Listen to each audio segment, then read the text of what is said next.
Hey, what's going on, everybody? What's happening? What's shaking? What's doing? My name's Dave McRae, coming to you live from the VoiceMann Studios in Toronto, Canada. It is, Thursday, March the 24th, 2022, 7:12 p.m. Eastern Standard Time. And on the show, the program makes it sound so official. On the show, I have the writer, the director, the star of the Never Hike Alone, Friday the 13th fan film franchise. I think it's a franchise now. There's two installments. We can call it a franchise. And Vincent DiSanti joins me today. Wait, I got to make sure your mic is on.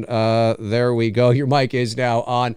Vince! Hot mic? Hot mic. Hey, It's on. But Dave!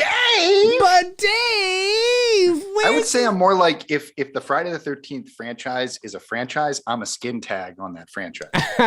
You're a footnote, right? I'm a footnote. Yeah. I'm like a happy footnote. Like, did you know in 2017 some idiot just did this thing? But what's really cool, though, is that you did make it into one of those director's commentaries, right? Am I right? Didn't you? Wasn't there like a mention or something? Wasn't there a mention? Oh, yeah. Tom Part 6? and Vin did a part 6. Did a part 6 commentary for the, is it Scream Factory? Did that box set? Or something Shout like Factory? That, yeah. It's either Scream or Shout Factory. It's one of the two. They're like, I think they're the same company anyway. Tom and Vinny mentioned that they were a part of Never Hike Alone and Never Hike in the Snow. So that was pretty cool. That's we pretty were cool. recently on, if anyone has Shudder, there's a series that came out called Behind the Monsters. They did in-depth looks at each of the kind of the big 80s monsters. And they did a whole piece about Never Hike Alone at the end of the Jason and Voorhees episode. So they showed clips from Never Hike Alone and people were talking about it. So that was pretty rad. Cool. So it's kind of cool. It's nice to sort of get a nod because obviously the fans are the only thing driving Friday the 13th franchise these days. And it's due to a bunch of crappy stuff, but we're just happy to be here, putting smiles on people's faces and getting an opportunity to play with our favorite slasher. Absolutely. Yeah, no, I know what you mean. There was a couple of guys in England that put together a Black Christmas book, coincidentally titled It's Me, Billy, Black Christmas Revisited. Just a coincidence. And we had a little section in their book, which is really cool. So, yeah, really awesome stuff to make our footnote onto the...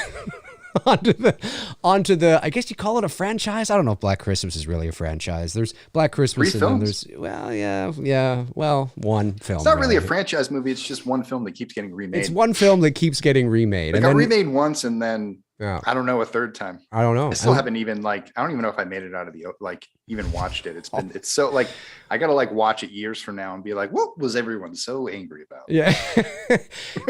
yeah. Well, yeah. And then we're the only ones that did the sequel. So I guess I don't know. Well, at least half of a sequel, because it is really only the half of a much larger story. I've had people be like, is that it? Well, come on, is that it? Do you think we just leave it like that? Come on, is that it? Number one comment on Never Hike in the Snow.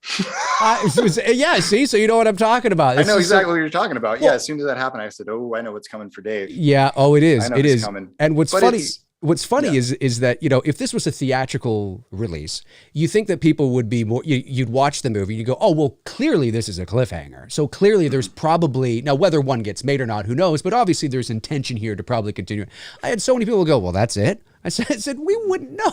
No, that's not it. Of course, pilot that's episode. not it. Why would I? Exactly. I think that's more about like, because I think you and I had the same sort of strategy in that regard, where it was like we knew how big these productions were. We knew what the costs go into just putting the, like, each minute is thousands of dollars worth of production 100%. because of all the people and materials that go into each shot. Yeah. You know, that beautiful location you got, the cameras you were renting, all that stuff like that's burning money every second we're on set. And then the minute you pick up that camera, it's burning money in your wallet till you drop it back. I could smell the money. Yeah, you could smell it. I could smell it burning. Your hair. Yeah, it was. It was. I was crying every day.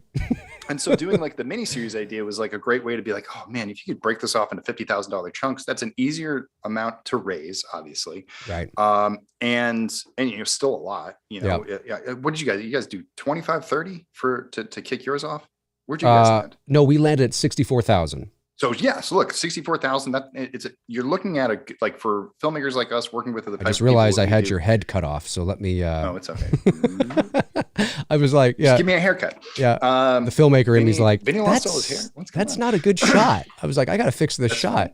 But yeah, it's sort of like it kind of puts it in, you know, even the productions too, because we're obviously working full-time jobs and things like that. So be able to go in, like Never Hike in the Snow was 3 consecutive weekends. 2 and 3 day shoots. The first weekend was like incredibly expensive.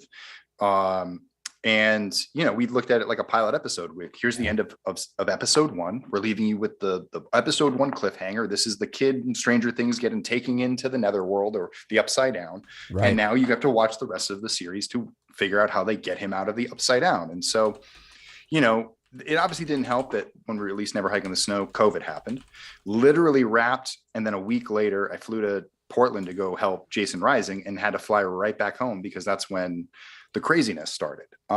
Right. So an entire plan to do like a mini series and all that stuff really just went out the window because it's too big of an idea to try and take to a COVID type set. Like the cost would have been astronomical. Yeah. So it's kind of nice to sort of come back around now. I obviously didn't anticipate getting as much sort of funding on Never Hike in the Snow as I thought I would. So seeing how much we raised last time, we got about 100 grand right off the bat, which turned into 90, which turns into about 60 or 70 for actual production after all the Indiegogo and all that stuff cost. And then we ran the Final Call campaign, which was about another 20 grand, half of it paid for post-production, half of it paid for post-production and half of it paid for some of the Blu-ray and stuff and all that we had to do. But we ended up having to pay into it even more because COVID rose the prices of shipping and materials and everything. So we ended up, even though we made that much money, we ended up losing money in the long run because prices raised so much from our vendors after pandemic, because that's when we fulfilled everything. Right. So after like kind of reviewing that, I went, you know, maybe we do have enough, you know, now that kind of COVID's leaning off here in the States and, you know, and I'm looking at the production and the way it kind of figures out and the way we can do it. I was like, you know what? I know we can film this as one movie. We almost raised $150,000 last time. Yep. And we probably didn't because people were like, oh, it's only 25 minutes. Oh, it's not Never Hike Alone 2. We want the sequel, not the prequel. And I was like, but it's all gonna, you know, add up. Right. So now I don't feel like I have to explain those things anymore. It's like, here's the sequel. Here it is. Here's the movie. This is what you want. Feature film. Like, you know, it's a 60-page script. I cut it down a little bit just to like eliminate some of the bigger budget things that would have driven it to a $250,000 project. Still wrote some cool stuff around it that's just a little bit more affordable. But yeah, we want to shoot it this summer. We want to shoot it all in one go. If we raise $150,000 right off the bat, that is going to be the launch pad that we need to do the first 9 days of production, which is the majority of the film. And then after that, we're looking at weekends, like kind of explaining before we went on. There's like weekends where it's like maybe $2 grand, $3 grand here to sort of get out with a little guerrilla crew, go shoot in the forest with Kyle a little bit. There's some driving things that we need to do, like the opening of Never Hike Alone. Obviously, we're bringing back some drone shots and shooting the mountains and doing things like that. We have a couple of little trips that we need to take to different areas that are single day productions. So we're really just trying to get that major part done, which is like 3 or 4 consecutive weekends for that. And then about 10 days worth of pickups. And then if all goes well, we should have something we should have something ready by October. Our goal is the movie, but obviously like that's if everything goes right, we get all of our funding and all that stuff. But no matter what, we'll release something in October, and then hopefully it's the full film. And if it's not the full film, then we'll release something and then we'll figure out a release date then. But the focus will be completing the film to the best of its ability, putting that first, getting that out, and then doing a follow-up campaign. And if anybody else wants Blu-rays, obviously, and then we start shipping right afterwards. And then I can walk away from Never Hike Alone and go make original stuff.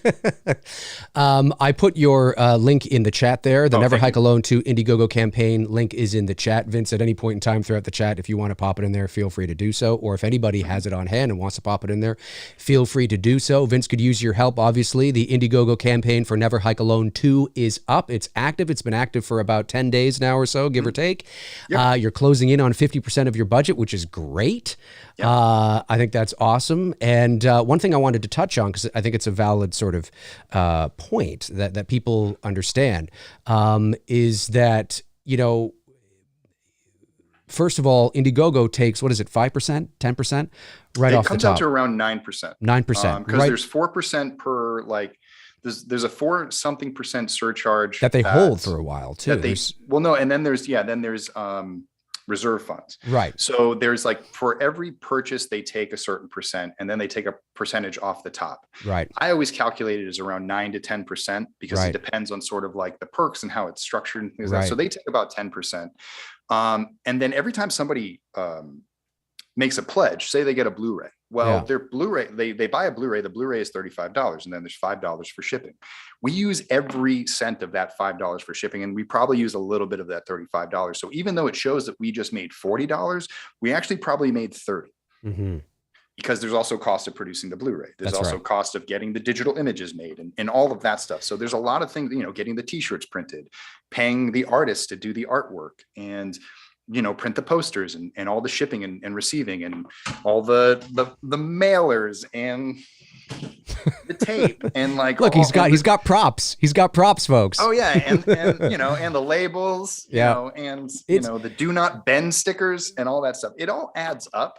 And so you this is sort of the term I've been using lately. If you're an Indiegogo or crowdfunding filmmaker, you're a salesperson, you're a filmmaker, and a small business owner. 100%. All in one. And so you have to sort of when you're a salesperson, there's money that goes into ads. There's a little bit of money that I take from when I sell Blu-rays kind of off season and I have some extras, I pile that money up and that becomes our marketing budget. Right. For the next, $100 here for a Facebook ad, $50 here for an Instagram ad. It helps and it drives traffic. Having to go and hire people to go shoot things and things like that. It helps. Obviously the filmmaking stuff takes the most money. That's where the money burns right away. Yeah. You were a SAG production, right? We were not. No, we were not SAG. No. So we were. Yeah. And we are, because we have Tom and Vinny and they really can't do this without us being SAG. Right. So we don't just pay, fees. We pay, we have to pay everybody a minimum. Every actor on set has a per diem. Yep. Between $30 and $50. Yep. There's pension and health, which is 19% of their paycheck, or daily paycheck is added on top of that you have to pay to SAG. Correct. And then there are other SAG processing fees, and then there are payroll fees. That's right. So stuff that's not necessarily going into the film. I'm paying for the actor and their rate, but then there is also probably 25%, 30%, inflation on their cost just because I'm going through SAG that doesn't go towards cameras and effects and food and gas and all those things, which I wish I could. Yeah. So there's a lot of that stuff. Plus we shoot in Los Angeles. So insurance is a little bit higher. Mm-hmm. Location costs are through the roof. And this is what people, this is what people have to understand is when you are making a movie, cause I know you've got this too. And I this is going to sound, I don't know how it's going to sound, but I don't mean it to sound maybe how it might sound. Snickety. Yes, persnickety, like my cat. My cat's always persnickety. I think that's what you said, right? Persnickety? Yeah. But it's making movies when you want to make a movie at a certain level, at the professional level.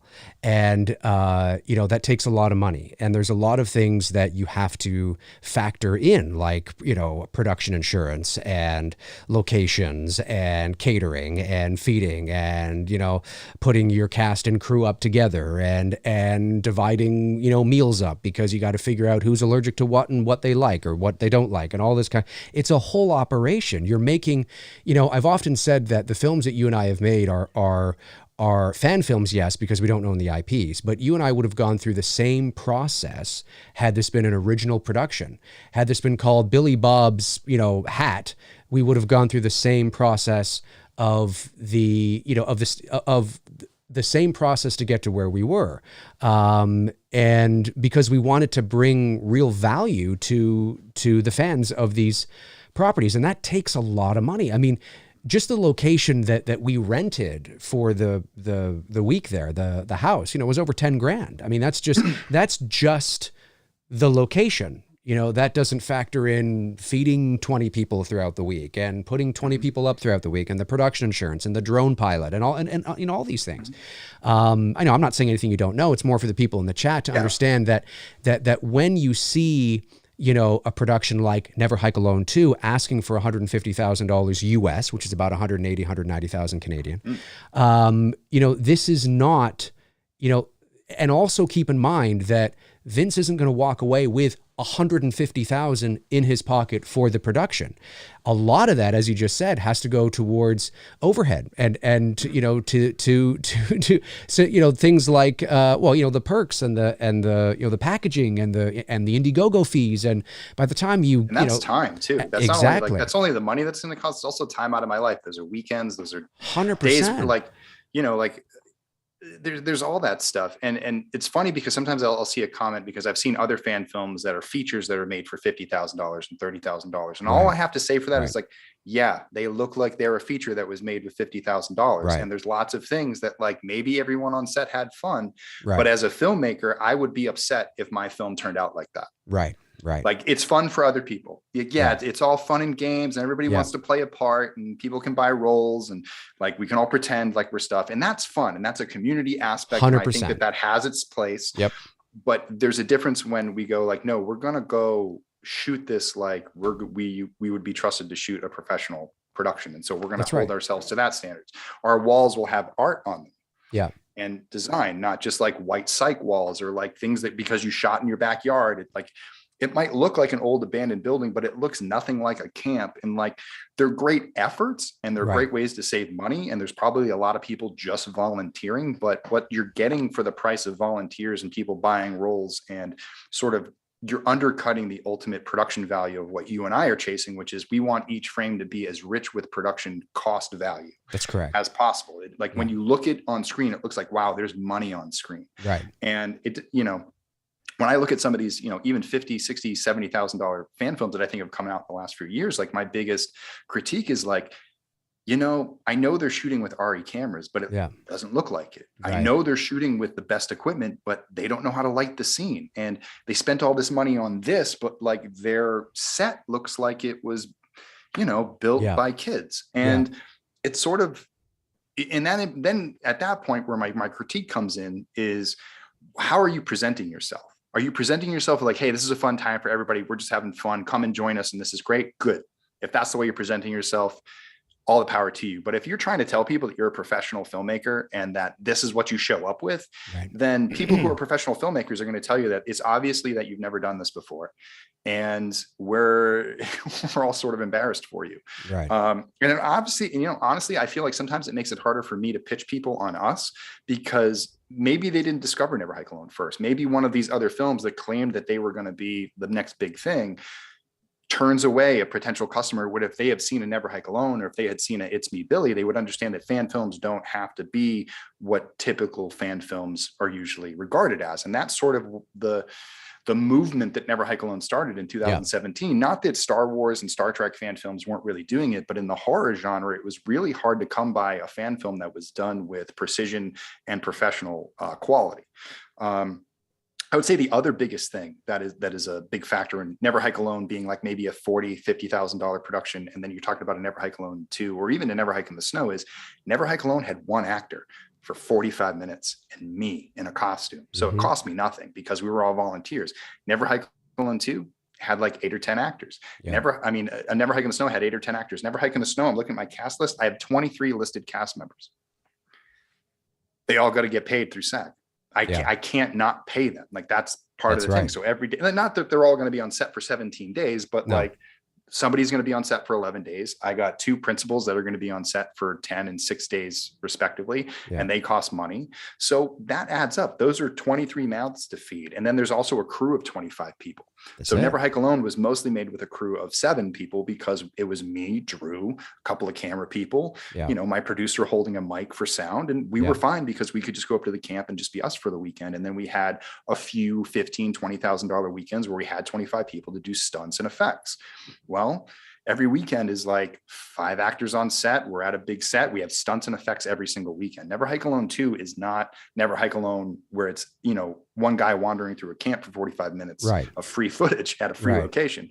We're shooting at a hospital, interior and exterior.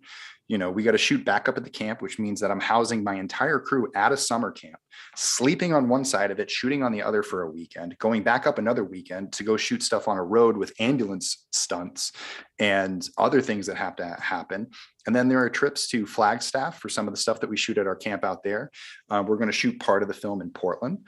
We have some really great free locations up there. So I'd rather pay for travel for a select few people to go up and shoot these beautiful locations for these specific parts of the movie. So that goes into the production. It's like, where do you spend the money and where do you save? And even though you're always spending money, it's how do you spend less so you can get more out of what is there? I mean, there are big effects. There's multiple deaths now. I mean, Never Hike Alone, one on-screen kill and a couple of like off-screen cheats. Like Disappear was like 3 easy kills. Never Hike in the Snow was 2 big kills. And so we're going to have a smattering of that over one movie. So now our effects budget is triple the cost of what it normally would be. Nora it's the same is thing. Doing the effects again. Nora is coming back and doing the effects. It's going to be another like tag team crew where it's like Nora and Rachel are going to do pieces of it.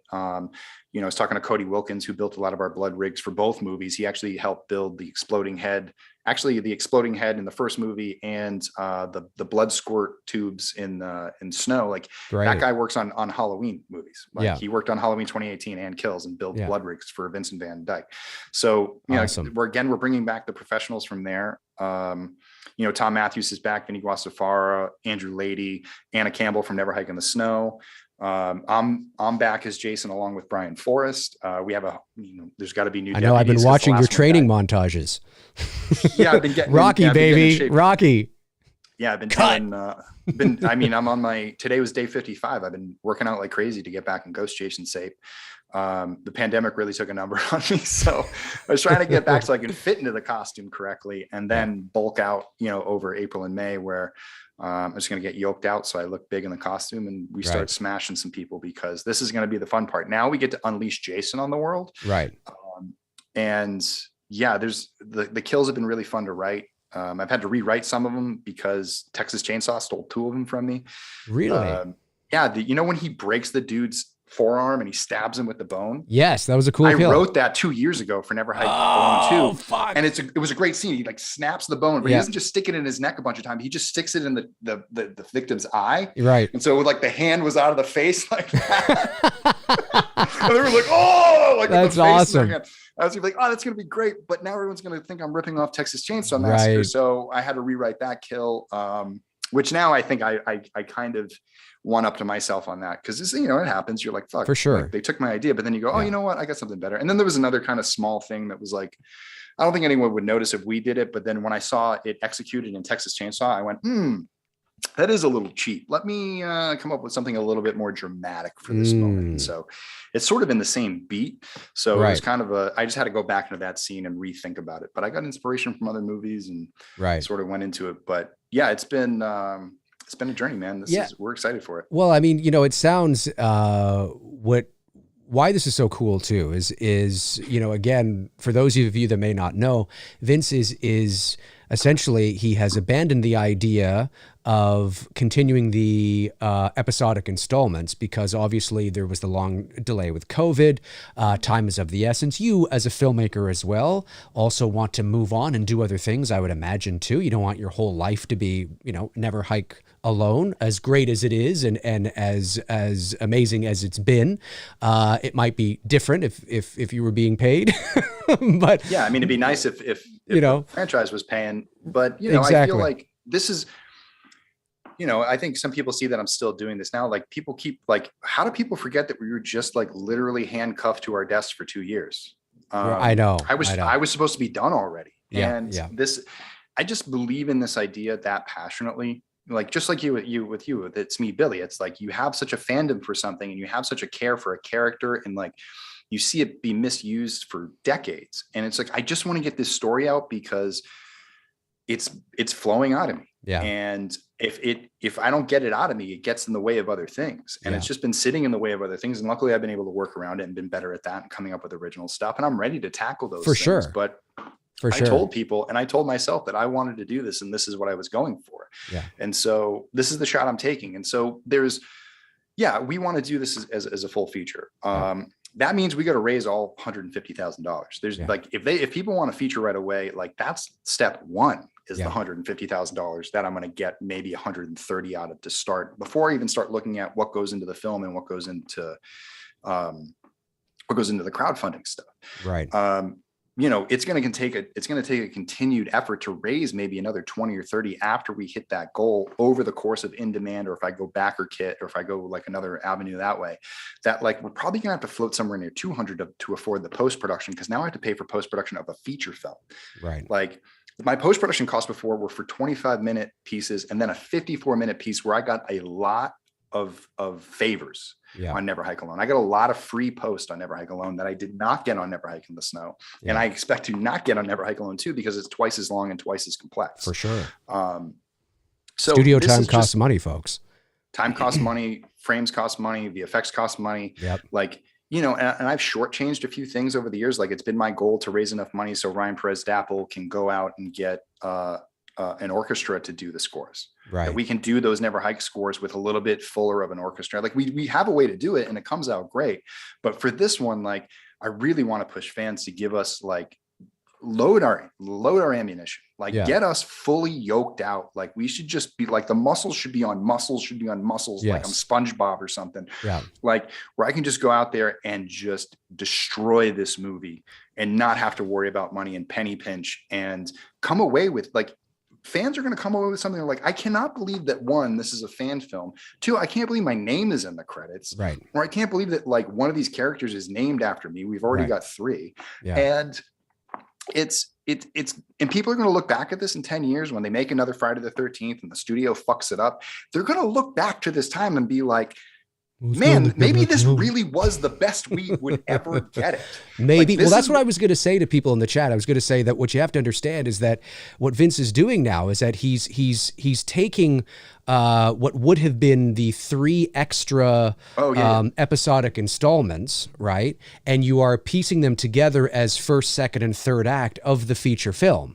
That's the original way it was constructed too. It used to be a full script, and then I broke it out into the episodes. Now I'm just basically assembling back together. It's assembling back together, right? And so this is not going to be, this is, for all intents and purposes, it is the swan song here of Never Hike Alone, and it's go big or go home. And at least that's the mentality, right? And it's we want to deliver this now. We want to take, our game up, step it up, because as a filmmaker, we just want to do it all at once. It makes it so much easier. I totally understand. I've often been asked, why didn't you do the whole thing with Billy all at once? And it's a bit of a different game, because for us, Black Christmas isn't Friday the 13th. And so it doesn't, we had to not only convince people to give us the money, we had to convince people that they cared enough about Black Christmas to give us the money. So it was one of those things where we thought, let's start with the first half of this. and, you know, see how it goes. And thankfully it went really well. But in order to do the whole thing, we would have had to have asked for about 150,000. And we decided, well, let's start with 60, you know, and let's make this bit here. And if people really enjoy it, then hopefully we'll be able to do the next, you know, bit, you know, wait a bit, let the first part breathe, and then, you know, see if, you know, if there's a demand for it. But again, as you know, again, I'm not saying anything you don't know, it's for the people in the chat, that to deliver that, you know, that consistent level of quality, because we're also using this as calling cards, you know, we're using this as portfolio pieces. So they have to be able to compete at a certain level. And if they don't, then there's just no point. And another thing I wanted to say, which is a point which you touched on, which is absolutely 100% true. I tweeted about this, I think, a week or so ago. And I cannot stress how important this is enough to people in the chat. Maybe you're aspiring, maybe you're independent and, you know, you're looking for, you know, to make your first film. I cannot stress how important it is that just because, you know, you have the Airy or you have the Red or whatever it is, doesn't mean that you can turn on the camera and it's going to look like, you know, it's going to look fantastic. You know, it really is. You are only as good as the people behind the camera or behind the equipment. You can have the best piano in the world, but if you don't know how to play it, it's going to sound like shit. And you have to surround yourself with the right people. And we did that. You did that. You know, and you have years of training. And years of training. I mean, you know, the DP we had is a 2-time CSC award nominee. He's been doing this for 30 years. His team, the gaffer, you know, the grips, the key grip, everybody was Billy was just a stop along the way. It's what they do. This is what they do. And it was so amazing to watch them work and to light the scenes, to craft the shots, to, you know, to switch out the lens and to talk with myself and Bruce, obviously, and what we wanted and, you know, the vision and stuff. It was a well-oiled machine. You can't just get the camera. Okay, now you've got this, you know, $75,000 camera, but if you don't know what to do with it and you don't know how to craft your shots and light your scenes and what lenses to choose and how to manipulate the scene and it's pointless. You might as well just shoot on your phone. So I just wanted to say that it is so important that the people you surround yourself with are just as, if not more important than what you shoot on. Totally. And, you know, and I think it also goes down to, like, you know, cinema cameras aren't easy things to operate. There's so many different settings and so many different ways to sort of capture your footage. And what we do, like, our DP's Evan Butka, you know, we shoot with his Red Epic. It shoots up to 8K. Yeah. You know, when we talk about a framing of a shot, sometimes we're filming in 6K because that's sort of the standard that it shoots in. And then sometimes we're like, you know what, why don't we shoot this a little wide, shoot in 8K? I might have to recrop and post because there's going to be some type of, like, complicated thing that's going to happen. And because we're a low budget film, we don't have 80 David Fincher takes in us. Right. I have 4 takes. And so sometimes we make, like, when we did, like, the whole, like, scanning up and down in Jason, we did that all in 8K, much wider than what's there on screen because it's a great shot. Fighting the elements. Is that on a jib? It's on a jib with a rotating head. Yep. That was sort of like one of the things that we were able to spend a little bit of money on for that. So we'd be able to get both articulations. Yeah. And we went in, and then Mike, our editor, was able to punch in. And not only did he punch in, he punched into 4K. You know what I mean? He was going from 8 to 4 to then really frame it up and really track it the way we wanted to and get all that stuff. And, you know, it works gangbusters. And what's nice is that, like, you know, we've sort of taken that as a way to kind of shoot and, like, but he knows his camera. He knows how to, like, export all the files, get it to our editor, both, like, as, you know, proxy images and then also the raw stuff. So we put the raw stuff up to the side because we have we have 2 editors. Like, we have an editor that cuts the film. We have our, you know, our editor, then you have your online editor, the person who doesn't just cut the footage. He's the one who puts in all the raw footage, the 100, 200 gigabyte terabytes of fucking data that are going to go into this bigger machine, colors it all. You know, every frame is, you know, has to get that off to VFX supervisors, VFX things to kind of drop some stuff in. It's a long process. There's a lot of people working in post. We have post-production supervisors, we have post mixer, we have a post sound designer, like all that stuff. So and everybody's got to get paid. And everybody's got to get paid to do this. But what's nice is that the fans are sort of, this is something the fans don't usually get experience with. Is like, usually we just pay for a ticket. we spend $50, we go to the theater and we get a movie and we get whatever the studios give us. Yeah. You know, in this sense, over the years, I've gotten so much like advice and wants and wish lists from fans. They have direct contact with me. You know, and when they invest in this movie, they're not just getting a movie back. They're getting, they're having me invested in things that are giving them a better product. That's right. You know, it's like you're trusting me with the money, and now I know how to spend it because I know I'm bringing it to this company because they do good work. That's right. And they're going to take it from being that, oh, this was a fun fan film, to like, holy crap, I can't believe this is a fan film. These are the people that bring it to that next level. It's those, you know, it's bringing on a gaffer who knows how to light a scene, and then having grips who know how to build the dolly tracks and know how to build things so it's safely done. Stunt coordinators who know how to design rigs and keep people safe. Like, there's so many different things. I mean, we do get volunteer help. A lot of our PAs and like people who just show up and volunteer, like, they're great. We don't ask them to do too much. I wouldn't get them near any of the equipment, and I don't ask them to carry the equipment. We just ask them to drive cars and pick things up. Yeah. You know, so it's in order to do it right, you have to get the right people in here. And so you and I sort of become this conduit, being like, we're going to access all the people that we know that do this professionally. That's right. We're going to hire them to make a movie for you. That's right. Like that's and these are the same people the studio would hire, but instead you're getting it through somebody who you've talked to on, you know, they've seen us on a million interviews. They've seen everything that we've done over the last few years, and they know what they're getting. Yeah. You know, and they see it along the way, and they get to be a part of the process. I mean, some of, you know, if anybody ever jumps on the producer train, I mean, these are people that are going to get to come to set. What Friday the 13th film has ever been made that you've been able to go to that set and see it made? Well, especially now, right? Because COVID is well, you know, to keep our fingers crossed, it appears to be on the downward trajectory. But, you know, you and I share a producer in Nightly Guillermo, and who's just totally awesome. He's like this 19-year-old kid who's a big horror fan, who passionate, and I think he would love to get involved in making movies one day. And I know, and he was even in Never Hike in the Snow playing young Jason, which was really awesome and really cool. I saw some of the behind the scenes too, and he's just a sweet guy. And you got little Jason playing like a Game Boy. It was great. Yeah. It was totally. I think he had his Switch. Yeah. But it was awesome because his little bald head and everything. And they did such a great job. It's such a great job. To do to solve Friday the 13th, just give Jason a Switch. It's true. That's it. Have never gone swimming. You just would have stayed in the cabin. Never. It was amazing. Yeah.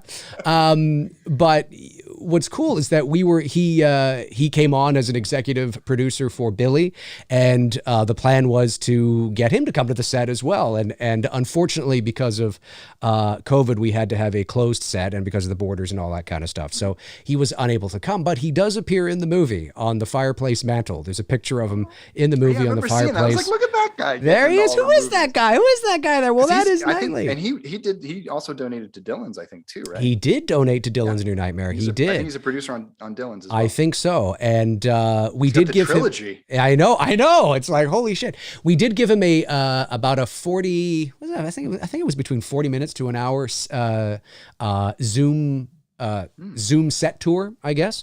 When we broke for lunch, I think it was Wednesday or Thursday, we hooked up with him on Zoom, and I took him around the whole house and introduced him to everybody, and he got to see all the behind the scenes and everything. So it was really cool. And because that's the least we could do. And unfortunately, we couldn't get him to the set. But his dad are great. And his dad both on set for Never Hike in the Snow. I mean, amazing. Obviously, came down and got to do that, but I remember that initial conversation with them. The initial conversation was, could he be in the movie? And I said, quite frankly, no. Like, I don't know. I've never seen him act before, right. And I don't have a role for him right now because there was no Jason mom scene at that time. Like, there was something that, like, as we raised more money, we did add extra stuff into the film. Like, there was no Jason mom scene. There was no shotgun scene. Like, Mabry lived in the original script. And it wasn't until I was like, oh, I'm working with a little bit more cash here. Can I blow Mabry's head off? Right. Oh, I've always had this idea for a scene. This might be the place to do it. Right.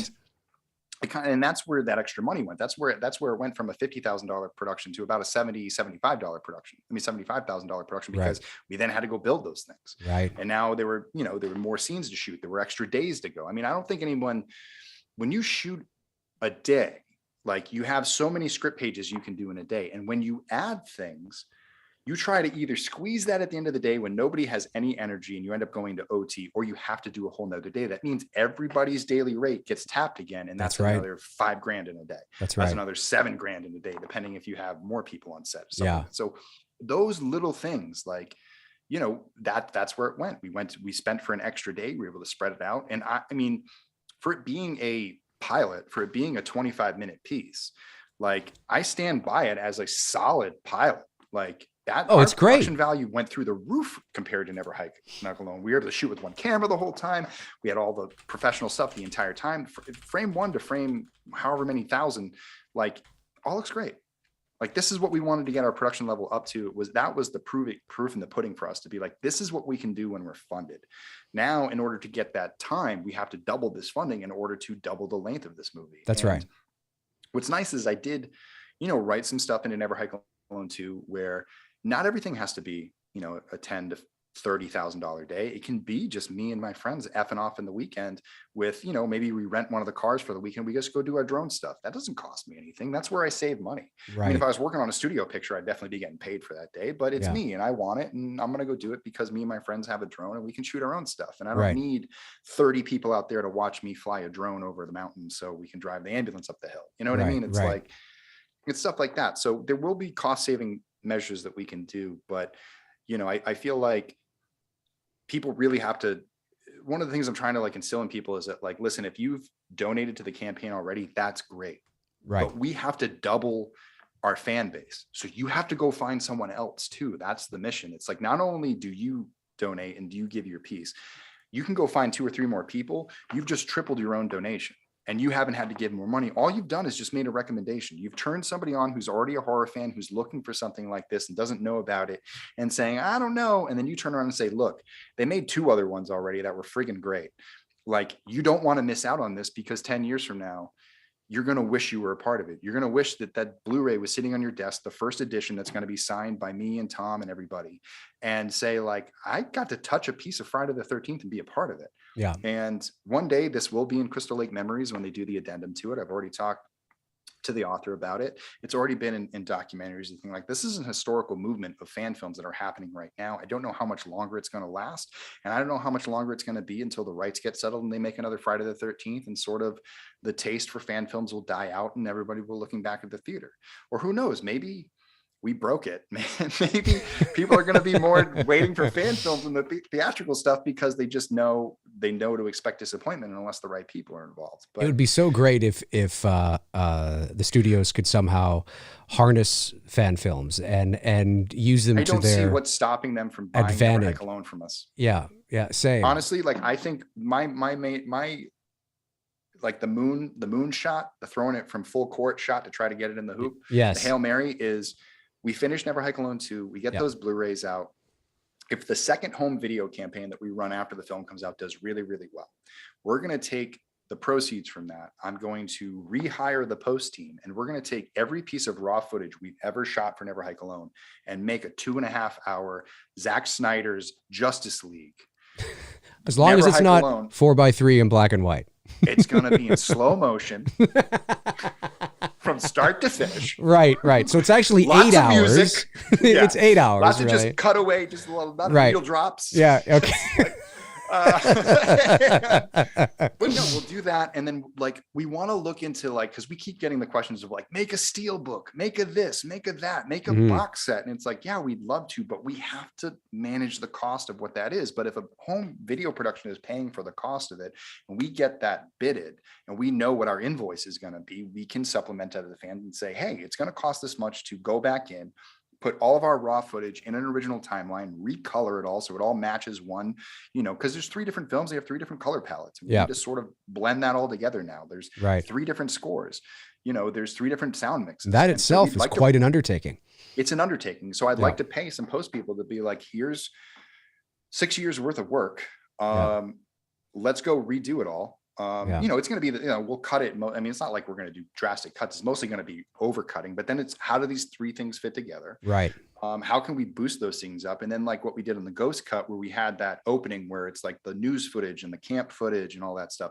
I'd like to raise a little bit of extra money so I can go out for a weekend for maybe like $2 or $3 grand and actually go to that camp, set up some police tapes, park some cars around it, and shoot like old style footage on a Super 8 camera. Yeah. Make it look like old, like instead of using, not found footage, but stock footage, which we had to use to build that. Like, let's go and like build it so it's a little bit more tied in and it's a little bit more complete. And this is something that we would do. And that would be like sort of the creme de la creme. And then I think we could turn around and be like, Warner Brothers, what's stopping you from putting this in Best Buy?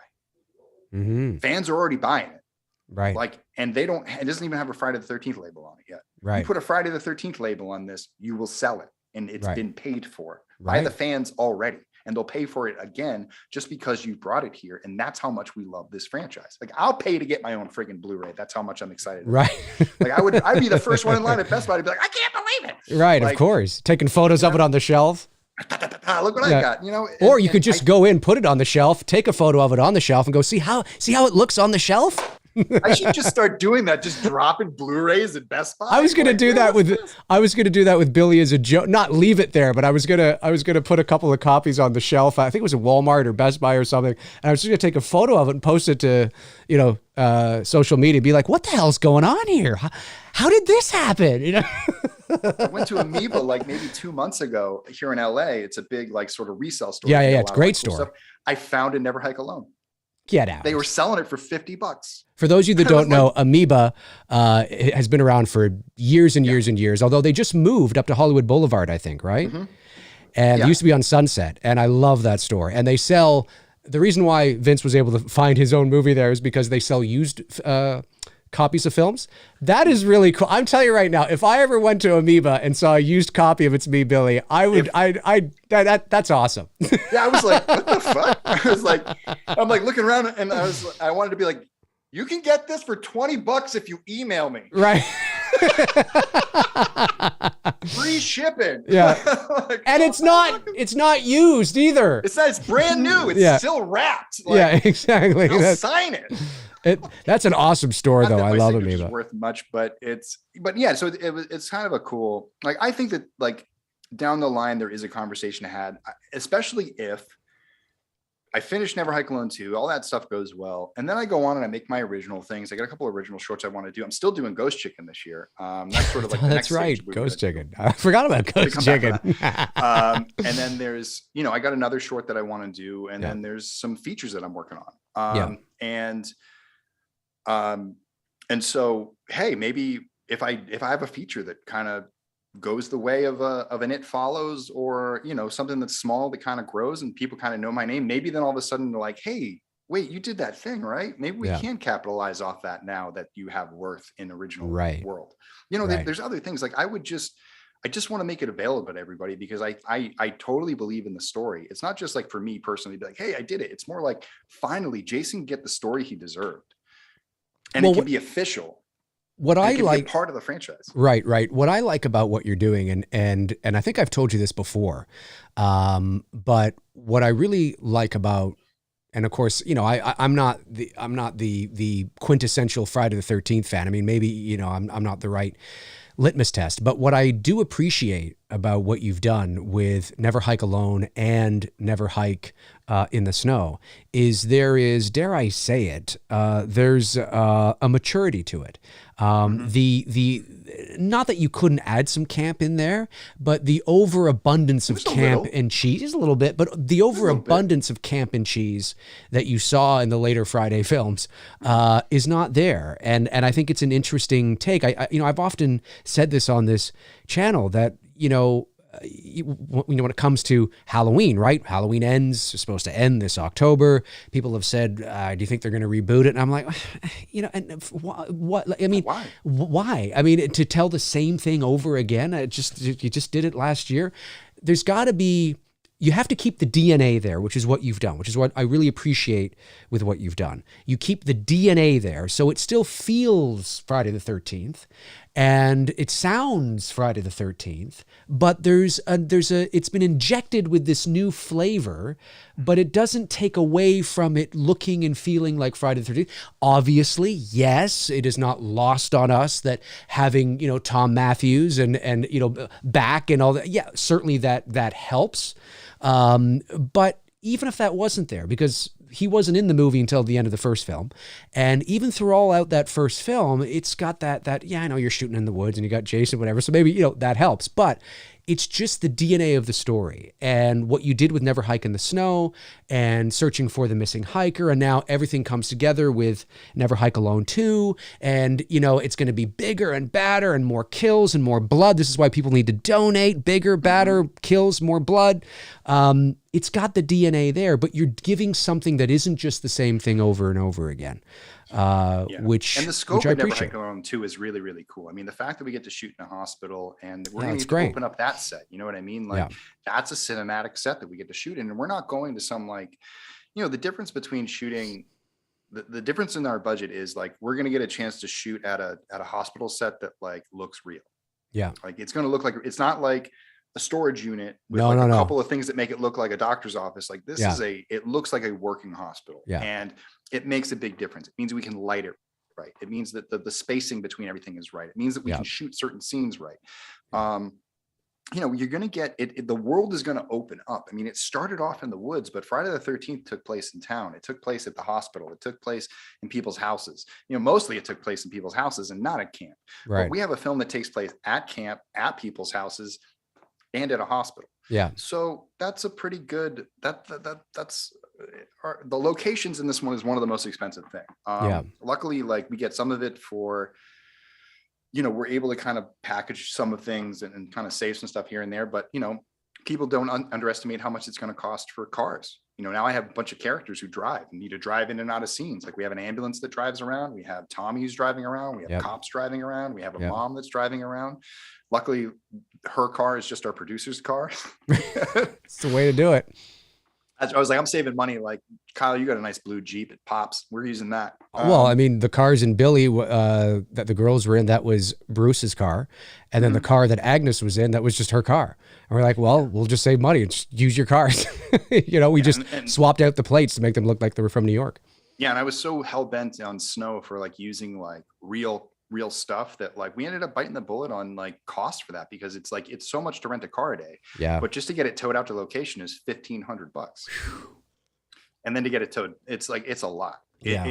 It's a lot. So this time we're doing it a little bit different. We found another vendor who sort of let us like drive the cars out there, rather than like they gotta be dropped off and they don't even give you gas and like all this stuff. It was like I was like, why am I paying all this money? Like this is like the worst treatment ever. But the reason why I'm paying all that money is because everybody out here is used to dealing with studios. Right. So a studio has a transpo captain with a whole gas truck that they just drop cars off on location, and they have 15 drivers that drive everything around. Yeah. Like when you're dropping it off for an independent production, they don't give a crap. They're just saying you're paying the same rate that Warner Brothers is going to pay. You're paying the same thing that like, it's like, like when you have me like, hey, we're a student film, or like we're a low budget film. Like they just don't care. It's not like being in, if I was home in Massachusetts, I could probably just call up my friends and be like, hey, you got that sweet ride? Can I use it for the movie? Sure. Like when we were doing Judy with Renee, like we borrowed my brother's fiance's dad's truck. And we got to shoot that and got a really sweet ride that we got to use for that. Everything. It was just like, you're able to go around town and ask for favors. And there are no, like in LA, there are no favors because those all got used up like in the 60s. So everybody's mean out there. Everybody's just mean and like, I mean, really, everyone's just jaded as hell. So it's sort of like, there are no like, hey, we're really passionate about this project. They're like, yeah, you and everybody else who lives here. Mm-hmm. Show me the money. Yeah. And so we had to show them the money, and because of the fans, we're able to do it and sort of circumvent those. It's a gatekeeping thing. You know what I mean? Like it's a gatekeeping thing to make things here as an independent artist, because they don't want to make things with independent people out here. They want to make things with the studios, because the studios don't look at the checkbook when they write the checks. When someone says it costs $5,000 for something, like they'll pay $5,000 for a green screen. Yeah.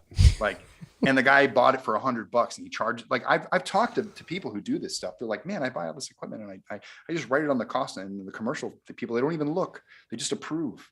You know what I mean? Like, because they're working with so much money that it doesn't care. And people are so used to working with those like ignorant producers who just they get in a groove and they just kind of get in a groove with all that money. Then when it comes to time to somebody to come along who's like, now I actually want to pay the real price for what this costs. Right. And they're like, sorry, like I got too many people paying the wrong price, like happily. So you're gonna have to go somewhere else. And you're like, well, okay, let me go down to the next rung. And then the next thing you know, you're in the, you're setting up your stuff on like a used porno set. And you're like, I don't know if we're gonna get the stains out. And that's what you're sort of forced to deal with. And so that's why I've been so forthcoming with this, being like, everybody, like, if you want this to be professional, it's got to be, it's not just about hitting the goal, it's about surpassing it. Like, we have really cool goals. One of the cool stretch goals that we talked about was like an additional prequel that I would try to shoot next year, if we made a lot of money, because it's just sort of like, I mean, there's a lot of different stories around Friday the 13th that I'd like to tell, but I think the missing story in this whole structure is like, we're going to see sort of like the tail end of what I wanted the story to tell, but like, what is the real connective tissue back to the original franchise of like, how does Jason go from part 8, Jason Voorhees, that we saw get washed down the drain out in Vancouver? Out in Vancouver. What happens? True. It is true. What happens to that Jason? I want to tell that story, because that's an important story about like who he becomes for the Never Hike Alone series, about like, how is Ghost Jason born? Right. And so in the context of like a master cut, that's sort of a nice place to start, of like the birth of Ghost Jason, not like him being birthed. No. Maybe it is kind of, it's like a sewage birth. So we're just going to cut to a sewage thing. We're just going to see Jason go, pop! And that's when he was, and then we'll clearly a doll out, and he goes, "This is me." Yeah. It's Jason. but the pop, it's clearly a doll. You could see it. Like you just, one of the arms falls off as it comes out. Yeah. Man, was I having a rough day? Yeah. Yeah. Did he just raise 25,000 for that shot? Yeah, I don't know. Looks good to me. Yeah, that's the whole budget right there. Yeah. That's just the teaser. That's it. Yeah, but I mean that would be fun. And I got a good idea, and I would. It's a kind of a smaller film too. It's actually back to a 1v1 style. Okay. Style approach. So this would be like this would technically, in chronological order, then it would be this prequel potentially, then Never Hike in the Snow, then Never Hike Alone, then Never Hike Alone 2. Mm-hmm. And then Disappear squeezed in between there with that. That's right. The music video. Kind of like, and it, like, Disappear would have happened maybe I don't know. I'd have to go back and look at the exact time, but maybe a couple years after he's been back and settled in. After this event, this is sort of where he's sort of set himself up now, and what he's sort of doing. But yeah, no, it's a cool short. Do you? Sorry, I was just gonna say, do you see Never Hike Alone 2, or maybe you can't say anything, and that's fair if you can't, as this is this is the end of Jason. It's not going to end with like I don't know if a cliffhanger with his eyes opening, or no, I mean, like, I don't think you can ever truly end Jason. Oh, I think that would be a mistake. Yeah.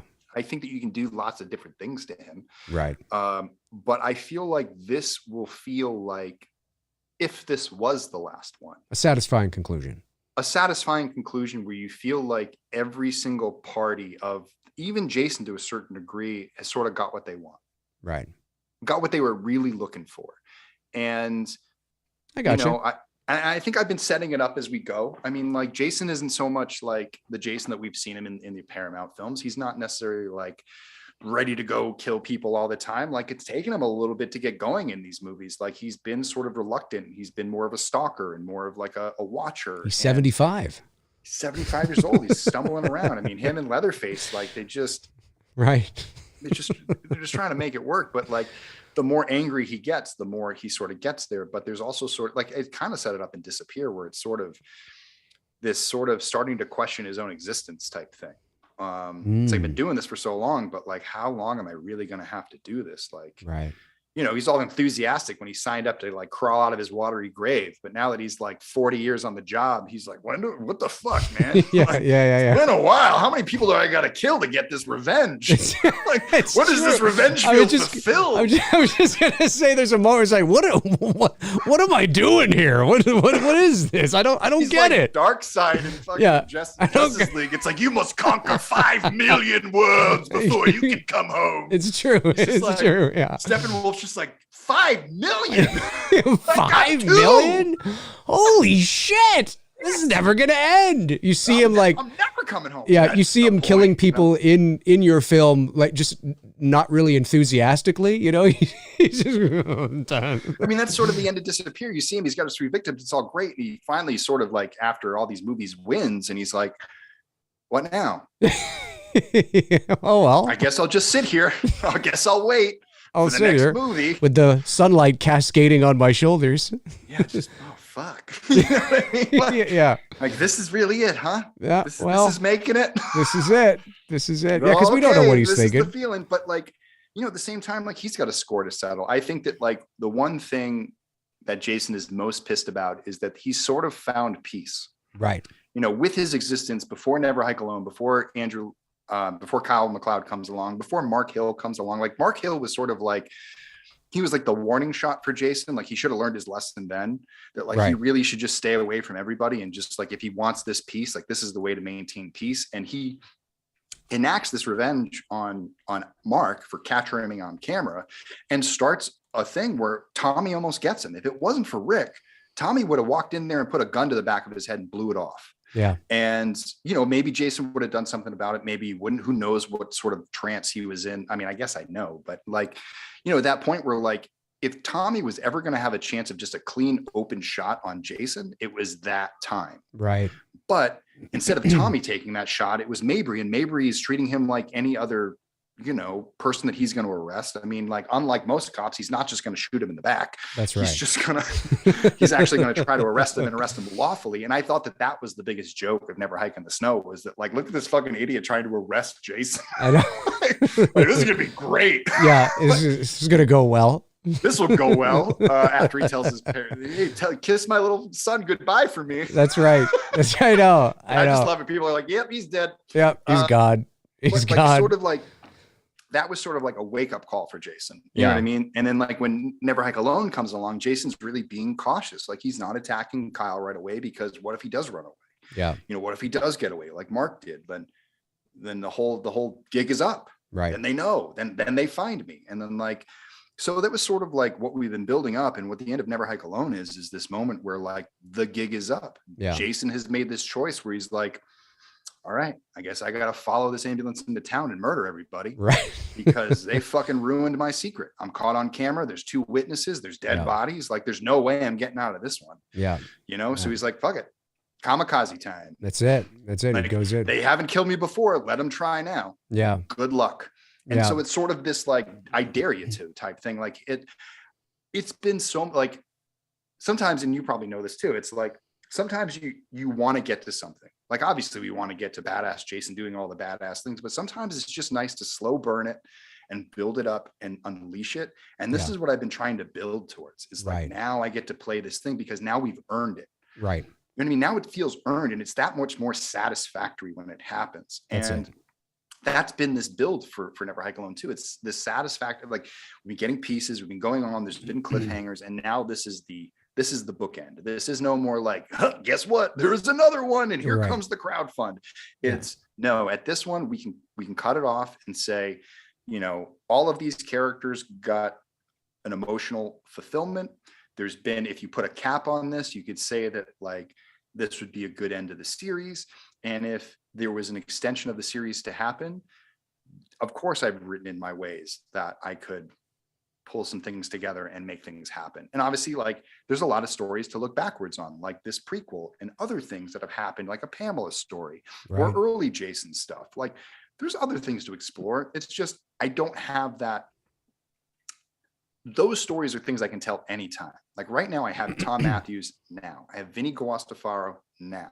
Yeah. Like there is no 5 years from now trying to pick up this thing. It's like then even Andrew, as young and hot as he looks all the time, like he's gonna look old. Like, hey, everybody, it's your old pal Kyle.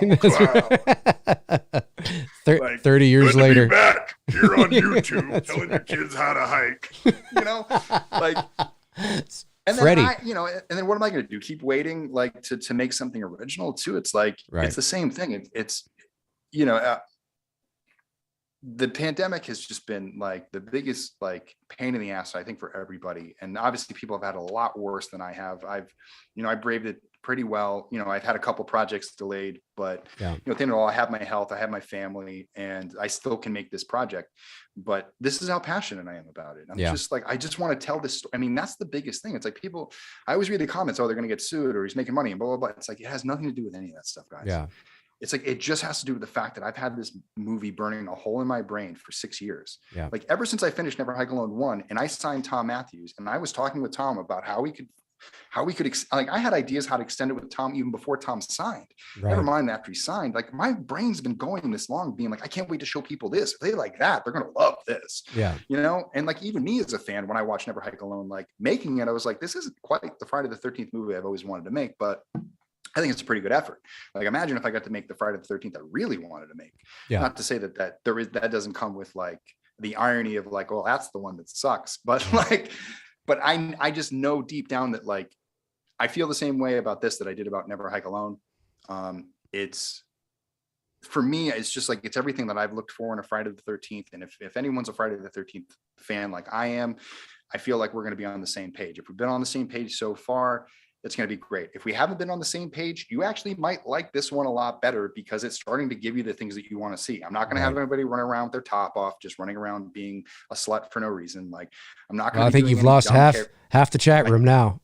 We're done. You know, we're not going to do any of that stuff, but we're going to, you know, it's going to be a continuation of what you said, like a mature Friday the 13th. Yeah. That still knows how to have fun. There's a couple fun characters along the way. We have some cannon fodder people because Jason has a long walk from the camp to the hospital. Well, of course. So he's going to bump into people along the way. That's right. And you can't completely remove, you know, the DNA of what Friday the 13th is, right? Yeah. But you know, it's like there are ways to present it to the audience that don't feel like you're just like stopping the movie. You know what I mean? Like the characters should still feel like they belong to that universe. And I would say like I sort of tried to do that with the ambulance scene in the first Never Hike Alone. And I think I went a little bit too arch in some places, like, you know, at the end of the day, because I was like, I gotta put some Friday the 13th in this because this has been so serious up until now. This would be a nice, like, I wanted Kyle to feel like he was waking up in a Friday the 13th movie with Friday the 13th characters. Like, where the fuck am I? Right. Like, there's like this like little thought in the back of my head that like, you know, actually what happened is that Kyle actually did die in the end of the beach. And now he's in a bizarro world where all the victims of Friday the 13th live until the end of the time. Because they're cursed, they'll live here and get killed for the rest of their lives. Well, like, it's great over and over again. Because it should be a great metaverse. Like, the first time I watched Never Hike Alone, I mean, it's going on what, 5 years now, or almost 5 years. I remember when that scene came up and he wakes up in the back of the ambulance and you got one of the paramedics there reading a Playboy, I think it was. And I remember thinking to myself, now it's even more Friday the 13th, you know? I mean, what paramedics would be sitting? There's no way that would happen only in a Friday the 13th movie, you know? Exactly. And it's nice is we actually get to bring some of those characters back. Like the Never Hike Alone 2 also rewinds a little bit. So it's a sequel to both of those films. It picks up 3 months after Never Hike in the Snow. Yeah. Picks up on the same day as Never Hike Alone. But we see Tom, like the whole film is Tommy. And that's the biggest difference between this one is like before Tom has been gracious enough to like sort of like play these parts where he's this mysterious character and he kind of pops in and out, and he was a little bit more present in Never Hike in the Snow, but there's still a little bit of mystery to him. We actually got to meet Vinny a little bit more in that one as the sheriff and sort of his inner workings, because I knew at the time I thought I was rolling right into Never Hike Alone Act 1, Never Hike Again. Right. And I was going to be able to show Tommy's story right away. You know what I mean? Right. So I wasn't really worried about him being sort of like a little backgroundy and Never Hike in the Snow. I didn't think I was going to have to wait 2 years. But now this entire movie is Tommy's story. This is sort of picking up with him of where he's been since the events of not just Jason Lives, but also New Blood and Manhattan, because those are 2 films in which Tommy didn't appear. But if he's still a resident of Crystal Lake, he would have been aware of. And it's not like Tommy's just sitting on the end of the dock waiting for Jason to kind of pop back up out of the water every day. I think sometimes he actually is. Yeah. But those 2 things happened while he wasn't watching. And he, like, again, Tommy resurrected Jason in part 6, feels guilty for the things that happened in 6, 7, and 8. Yeah. And so, you know, in my head, it was sort of like, we need to tell the story of that Tommy about what he's been dealing with. And very much like Tommy is sort of a mix between a crazy Ralph and a Sasquatch hunter. Yeah. Like he knows that Jason exists. He's seen him before. He's beat him twice. He's beat a ghost version of him once. Yeah. He's popped up twice and disappeared. You can't find him. And now for 18, 20 years, because I think Jason Lives takes place in 1995. Oh, really? According to the timelines. Yeah, yeah, something like that. Okay. It's a year after part 5. It's a year later. And I think part 5 is 5 years after part 4. It's somewhere like, I think it's 1990 actually. Okay. And so I think part 7 takes place 5 years later, and then part 8 takes place like 3 to 4 years after that. So there's massive time jumps in Friday the 13th. They just don't always make it obvious. Right. So you're looking at about like a 15-year, 20-year gap where Tommy has been searching for Jason but hasn't found him. Right. So what do you do with that? You know what I mean? Like, you're going to be going crazy. Like, he came so close to never hiking in the snow. That's the most frustrating part. So now 3 months later, after this removed, he's sort of still dealing with that. The fact that, like, Jason's still out there. Jason's still killing people. He can't do anything about it. If it wasn't for him, that deputy would have never gone to the camp, would have never gone missing. Like, he would have never done that. That kid Mark would have never gone missing. Yeah. And, you know, he's dealing with it, and he's searching for Jason, but he can't find him. And it isn't until he runs into this Kyle MacLeod character that it all starts come rushing back. Jason's pursuing him. And the difference is that Kyle's the first person to escape in 20 years. And that's the story. Right. And that's where the story continues. It's this story of now Tommy, after all these years, coming, as we saw in Never Hike Alone 1, coming face to face. But we need to know sort of more about who Tommy is and what brought him to that location. That's sort of going to fill some gaps for fans, I think, to figure out, like, isn't it random that this happens? And when you see it in the context of snow, you're like, I mean, in the context of 2, you're like, oh, this pretty much is how it would happen. Okay, that makes sense. There is thought here. There was thought in this thing. It's just, in Never Hike Alone 1, we sort of ran out of money to expand that final scene to make it really what I wanted. So what fans are going to see is the true ending to Never Hike Alone that then kicks off what Never Hike Alone 2 is, which is everything from them getting in the ambulance and driving off, going back to the hospital, doing this stuff. But the other thing that we have to touch on is the Diana Hill story, because we had introduced this character of Diana Hill in Never Hike in the Snow, and she doesn't go away. She comes back in full force. This is 3 months later. She's lost her son. She's coming back from her leave of absence. She's working at the hospital. She's confused about what to do with her life. She has no answers for what happened to her son. You know, Tommy has an idea, but what's he going to tell her? And then all of a sudden, all this shit starts to go down, and she's stuck in the middle too. So she becomes somebody with stake in the game because Jason took her son. And it's going to be whether or not she believes Tommy. It's going to be whether or not Kyle MacLeod survives his surgery and is able to tell Tommy the things that he needs to tell him in order to them just sort of kind of formulate a plan on what to do. Mm-hmm. And what happens when bodies start showing up in Crystal Lake and Rick is still the sheriff and he doesn't believe in Jason? Who's the first person he's going to go after? Tommy. Exactly. So you have it's just like Jason Lives in a way. It's just like Tommy's trying to save everybody. The police aren't helping him out. There's people stuck in the middle, and he's sort of stuck in this way. And in the meantime, Jason is making his way through town and time is running out. Here's a question for you. Would you, and maybe you can, and maybe you can answer it, maybe you can't. Would you say that, like, when I think back to Friday the 13th, part 6, and the relationship that, you know, the two of them had there, what the heck is, Vinny's character's name again? Oh, Rick Cologne. Rick Cologne, that's it. That Rick and Tommy had. Mm-hmm. You know, and when I think about Never Hike in the Snow and some of the things that you've just told me here, is it safe to assume that maybe I'm thinking too deeply about this, but maybe not, that naturally, you know, Rick Cologne is going to think that when bodies start hitting the ground, that it is, you know, Tommy Jarvis. But do you think maybe that deep down inside, maybe even subconsciously, he kind of thinks that it could be Jason and he's looking for somebody to blame because he's the sheriff, and it's easier to blame Tommy Jarvis, played by Tom Matthews. It's much easier to blame him than it is to actually believe that Jason Voorhees is still there. Yes. And there's actually a couple of really great lines in the film that I think really define Rick's point of view and why he believes what he believes, because he's never seen Jason. And, you know, things have happened in town, but there's always sort of like, no one can really explain it, and there's no ever definitive proof. And what really bothers Rick is that he feels like he has a solid case on Tommy, but it's all personal. And so he's trying to, but there are holes, you know what I mean? Yeah. Like, he picks up and arrests Tommy, but then his deputy goes missing while Tommy's in custody. So he can't pin that on Tommy, because what did Tommy do? You know what I mean? There's a very slim window in which Tommy could have done anything.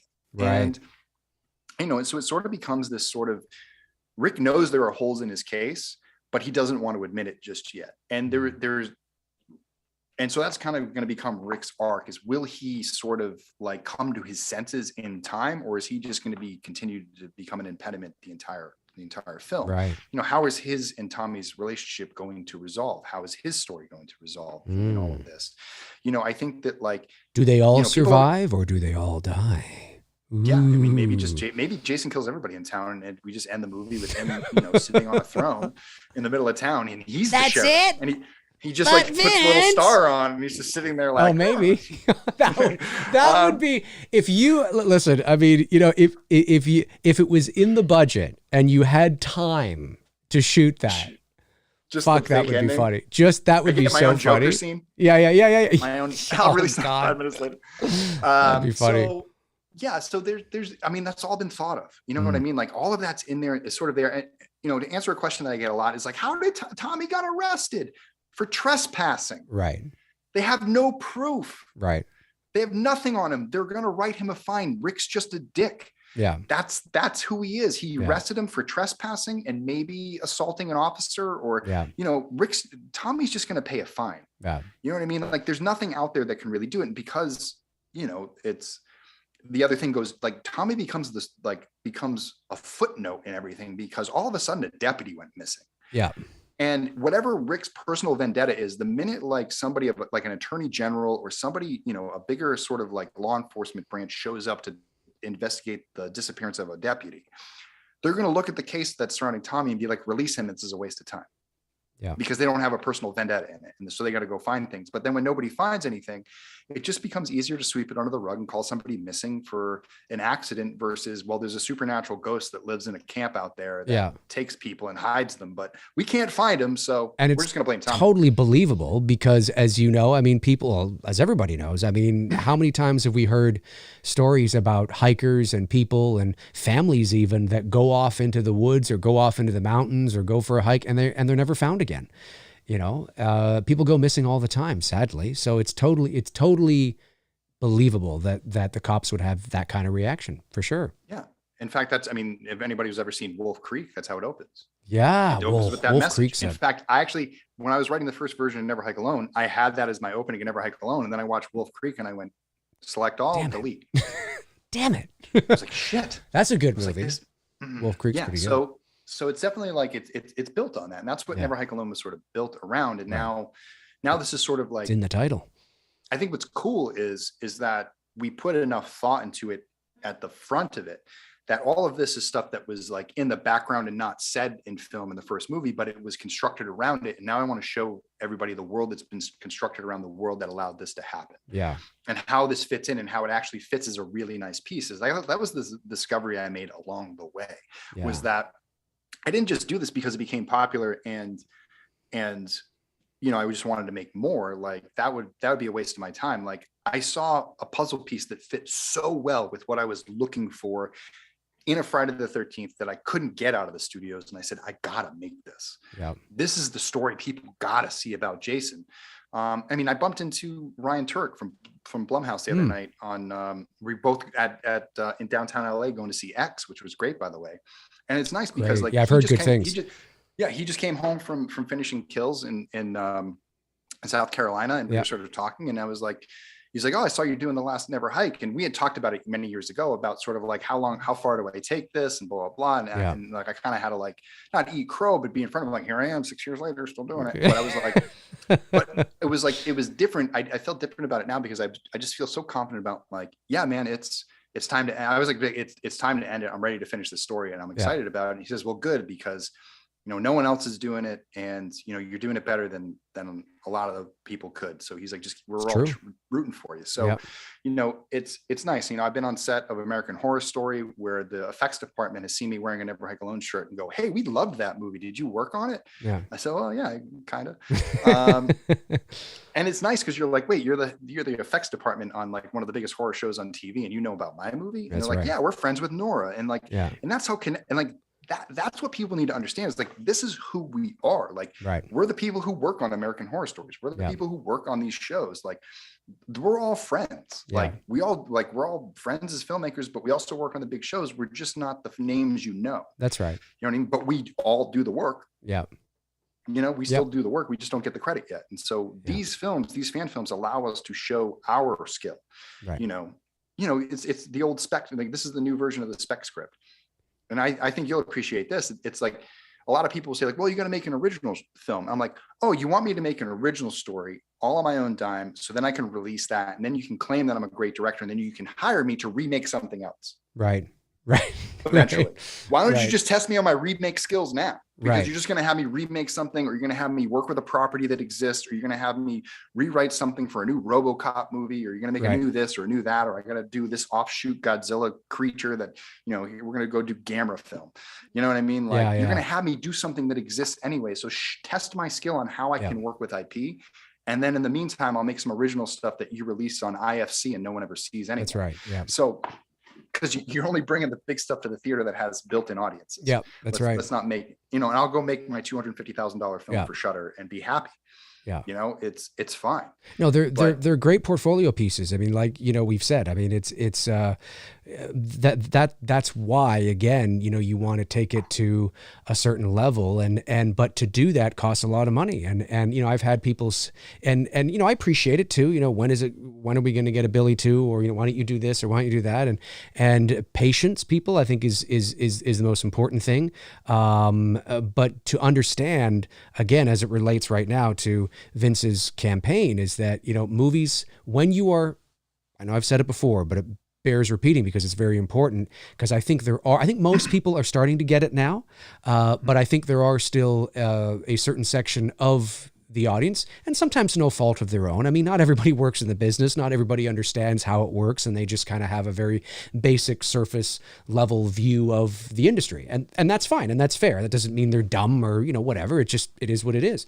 But it is important, I can't stress it enough, that the reason why, again, you're seeing a Indiegogo campaign asking for $150,000 for a Friday the 13th film, and that's just to get started, as Vince said, is because of the level that Vince is wanting to produce, to continue to produce. He has you know, a bar that he has set for himself, and, you know, he has to continue to meet that bar, and hopefully maybe even exceed it. So, and hopefully I've earned their trust with the fact that correct. The first movie I only raised $20,000. Right. The second movie I raised, you know, about 100 in just raw crowdfunding. Yeah. And we want to do something similar with this one. And if we raise as much money as we did last time, and also there was also extra cost for shooting in the snow because we needed extra equipment just to deal with that. We don't have to deal with that this time. Like, where it's a little bit more comfortable to shoot in the summer in LA than it is the winters in Big Bear.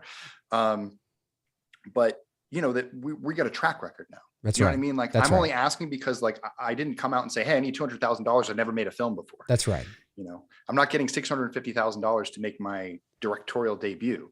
Like, I'm now many films underneath my belt in a lot of different capacities as a director, as a producer, as an actor. I've helped other fan films get made. Like, we went through the Jason Rising project. We still have Dylan's New Nightmare ahead of us. It was a big part of getting 13 Fanboy and helping Deborah Voorhees out with that. You know, the Happy Halloween short that we did with Jimmy Champagne and Portland Gordon and all the other Halloween things that I've done. You know, it's a track record of, like, every time I either do one of my projects or I work on someone else's project, I'm getting better. And I'm only asking for this money because I'm learning more and more as I go about what specifically I need and how to achieve it. And not, you know, there were times when I got started in this and I was underselling myself. I was like, wow, I needed more money than I thought I did. Right. You know, I thought that this was going to be this, but actually this builds up in a different way. And so this is the educated version of the person who started crowdfunding 6 years ago without any experience now has 11 campaigns under my belt just on Indiegogo, right? For personal projects, never mind the ones that, you know, that I've helped out from the side and given advice to. I mean, I write emails to people like every week who are like, hey, I'm crowdfunding. I don't know anything about it. I'm like, hey, email me. I got a list of things that you can do just to get started and just to get your front thing. But that's the difference. I mean, that's the difference between somebody who's never made a movie before, who's asking for $15,000 to make a Friday the 13th film, versus someone who has worked in the industry for many years before I even tried to make my first thing, made something original first, then came to this, and then made a couple of them before I asked for the real budget to make the big thing. Yeah. I feel like I'm asking it because I earned it. I feel like I feel confident. For sure. 100%. I mean, that's what it's all about, is that you need to gain, you know, the trust and the confidence in the people that are donating the money, and it's their hard-earned money, and you know, But in tandem with that, I have to say this because you brought this up earlier, and I wanted to capitalize on just saying how much I could not agree more. Because I do see, like yourself, I probably don't get as many as you get because obviously Friday the 13th is extraordinarily popular. And there's a lot of people trying to make a Friday the 13th fan film. But flooded market. Absolutely. I think it's probably second only to Halloween. But I will say that, you know, one of the things that I've noticed that people tend to do, and you were correct when you said that when you're doing this, you are also part salesman, is there are too many people that I think put so much time and effort, which is great, into the campaign. It looks good. Maybe it's got a cool little trailer and it's got this, you know, and then they put it up and they tell everybody they've put it up and then they just let it sit there. It's almost like if I build this, they will come. And, you know, that doesn't mean you're not going to make a little bit here or there. It depends on how high, you know, or how much you're asking for. If you're only asking for, you know, $2,000, then it's not a big deal. But to your point is that you have to be able to sell it. You got to get people to believe not just in the project, but in you, and that you are the person to make it. It really, at the end of the day, as you know, when the Indiegogo campaign launches, that's when the real work begins. Because you've got to get people and you even, you know, I mean, every day on your feeds, I see it. Here it is. But that's what you got to do, you know? And I mean, I tell people you got to be annoying because 100%. It's like, it's not that we mean to be, it's just that like, we're not being annoying. We're reminding you. That's because right. I know a lot of people want to do it and it just might not be the right time. You know, it's like, oh, I got to wait a couple of paychecks before to do this. And then for sure, you know, a couple of weeks go by and if I don't post about it, life goes on and you forget about it. That's right. That's out of sight, out of mind, man. Blame you. It's up to me to remind you that this is still going on and you can still be a part of it. That's right. It's why, it's obviously like coming on your show is obviously a great chance to talk to the people who come to you. It's getting back out and reminding people like, hey, we're here. And there's stuff going on. And if you liked what you saw before, then come on back. We're going to have a really good time with this one. That's it. And so that's sort of, it's a job. It is fun. There's, and, you know, I just want to finish by saying that I think that's why a lot of those campaigns fail. And it does. I mean, I feel for it. I empathize, you know, I'm kind of like, that sucks. You know, they were asking for 10,000, 15,000. They only made, you know, $500 or something. But I look at, but it's radio silence, you know, as soon as they put it up and they don't, you've really got to, and listen, not everybody's got the personality for it. Not everybody's got a following where they can reach larger people, not larger people, but more people, large people. It's all about reaching large people. They have tons of money, you know, but that's right. But reaching more people, I should say. Yeah. But you got to do everything that you possibly can. And because, you know, so anyways, I just wanted to touch on that because you said it, or you alluded to it anyway. Earlier, and I could not agree with you more. It takes a lot of hard work, but it can be worth it. You've got to get people to, you do have to be annoying. I mean, I can't tell you how many times I had people say, "You're talking about Billy again." Yes, I am. Yes, I am. I'm talking about Billy again. You want me to stop talking about it? Give me what I need. Yeah, there you go. Stop posting the minute I get it. The minute, Trust me. That's it. The minute we hit our mark, done. You know, it wasn't done. But when I sit here at my computer, it's sort of like, I mean, even now, like we had a great start. I think we made $30,000 in the first day. Oh, it was great. I mean, that just goes, but again, that's, people look at that and go, no, and they complain or they say how, and blah. It's like, that's 6 years of growing a fan base. That's it. You know, like there's the filmmaker on Kickstarter who just raised $650,000 for his found footage ghost film. That guy spent, I don't know how many years on. Yeah, that's Chris Stuckman, right? Yeah. I think it just on YouTube. I think it just crossed 1 million today. Really? Yes. Crazy. So, there you go. Now, mind you, he also has like 2 million YouTube followers. Exactly. You know? So you got to look at that overnight success and see how many years has he put into that channel to grow 2 million subscribers. And out of those 2 million subscribers, you know how, like the last time I checked was between 7,000 and 8,000 people. Correct. It. And it wasn't until it broke that mold that now it's probably going to shoot up because now people are talking about it and it's more in the world. That's right. It was in Deadline. I'll tell you what. Hey, it's a blessing and a curse too, because now he's a first time ever filmmaker making something with $1 million. Mm-hmm. If it doesn't look better than Never Hike Alone, yeah, I'm coming for whatever jobs is supposed to be his next. I'm telling you that right now. I'll take my $150,000 and I will put it up against his $1 million. And I'll be like, best man win. Well, see, but again, I got it to your point, right? That really comes down to, there were, and I know you've got this too, with Never Hike Alone and stuff. And we got it with, Billy, Billy was a $64,000 film, and we had a lot of people say it doesn't look like a $64,000 film. It looks like it looks more expensive, and that's a great compliment because but that comes down to, that's not just what you shoot on. That comes down to the team and crafting the shots and knowing and the right people and having the vision and being prepared. Vince, I've never been more prepared for anything in my entire life. I cannot stress how important it is. This, again, this is for people in the chat room who may, want to learn about this. I cannot stress how important it is to be prepared. We worked 2.5 months on the shot list, and we worked with our DP and our, we location scouted. It's 4.5 hours away. We drove up there. We spent all day there talking about shots, talking about how we'd rig this, do this, put this, all this kind of stuff. I've never been more prepared in my life. And, so having that understanding, as you and your team have as well, right? That's how you make something look really good and polished, is because you have the right team and people in place to execute the vision. It's not just about having the best. When things go wrong, you're so well prepared that you're able to adjust on the fly. And correct. That is where first-time film directors get really thrown off. Right. Like, when you don't realize that, like, well, I've given you everything you need. It's like, sometimes life just doesn't care. Yeah. Great point. Sometimes the car doesn't start. So like, it's all about how fast can you think on your feet on set, and how much, when things don't go perfect, that's what makes you a filmmaker. Right. Correct. Like, everything can go perfect when the money's there. That's right. But even when the money's there, things can go wrong. Yeah. And sometimes more money brings more problems, as that's we know. It. That's it, dude. That's a great point. And because at the end of the day, to your point, I mean, you can be really prepared. Things can be, can be going really, you want to be as prepared as possible so things can go as smoothly as possible, to your point. So when something happens, you're not already in a fluster about all the other things that should have been going smoothly.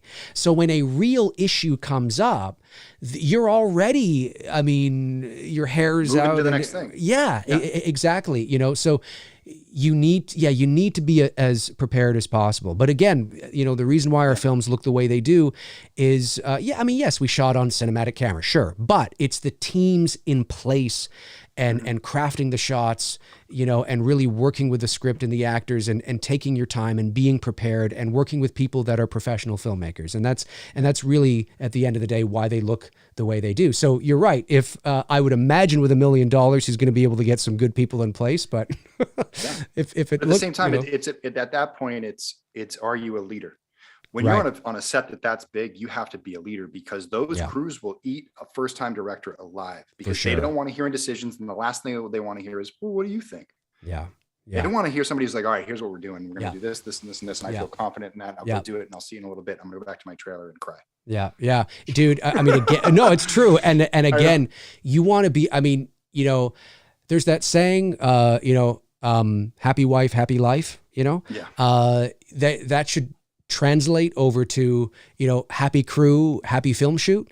Because you gotta, treat your crew with respect, treat your crew fairly, treat them like family. That doesn't mean, again, that things aren't going to pop up. You're not going to run into stuff, or there might be a clash of egos here. That, look, it happens. The bigger the production, the more likely that may happen. But if you have a happy crew, they're more willing to work for you. And if you got to stay, an extra hour, you're supposed to wrap after 12 hours, but you know what? Damn, we need an extra hour to shoot this. You're more likely to get, don't worry about it. Let's do it. We're here. Let's do it, because they want to work for you. They're passionate. You've made them care about the project. You've made them care about you. The last thing you want is to be able to work with a bunch of people that are just, going through the motions because Yeah, because you're unprepared and you don't know what the fuck you're doing, you know? And that's the difference. It's like when you're going throughout the day and everybody feels like they're moving along, and you turn around and be like, wow, it's really that time. Like, this has been great. And people want to keep working. But when you're sitting there being like, okay, how many more setups for this scene are we going to do? Because this has been covered every way from Sunday. And now we're doing this and that. And you're like, yo, like, you're overshooting. That's right. You know, and that's what I'm saying. Sometimes, like, people, it's that experience of knowing, like, reading a scene and knowing the difference between coverage and how long that coverage is going to take, and shooting it and being ignorant to think, like, again, oh, this will go by fast. How many times have you heard that on a set? Oh, this will go by quick. This will be a short day. And people don't realize this intricate thing that needs to happen, or this intricate setup that needs to go, or the fact that, like, there's a more economical way to shoot. Yes. Can we shoot 12 setups in this scene? Yes, we can. Yeah. But you don't have 12 setups. You have 5. Right. So go figure it out in those 5 sets. Like, that happened on Never Hike in the Snow. The scene where the first time we meet Rick and we meet Brian, I originally had this, like, it was literally, I worked a season of The Rookie, where I was just studying the way that cop procedurals were shot. And I had this whole idea to shoot that scene like a cop procedural and do all this stuff. And when we got out there, we had lost so much time due to snow and other things, and everybody was tired. And I could feel sort of like the crew sort of losing energy. And I said, you know what? I had all these setups that I wanted to do. I have an idea. We're going to change it. We're going to go into the most simplest setups where we're going to do one shot where it's just on front of them. And then they're going to turn around and we're going to go back and we're going to tell them back. Yeah. And it's going to be that simple. And our cutaway is going to be Tommy's POV. And that's how we'll shoot this scene to cut down time, because we need to make more time for, you know, Brian to run up, see the car driving away, and do a crane shot in which we reveal the Jason's on the hood. Right. And a lot of that was condensing shots. One of my favorite shots in the film is Brian drops the bag. There's a nice tight of, like, the bag dropping, which was a shot I had in my head for years. Yeah. And him running away. And then it goes into the wide shot. He runs under the thing, runs past us, goes into over the shoulder, he turns around, and it turns into a close-up. Yeah. There are 3 different shots telling all sorts of different pieces of information, all in one setup.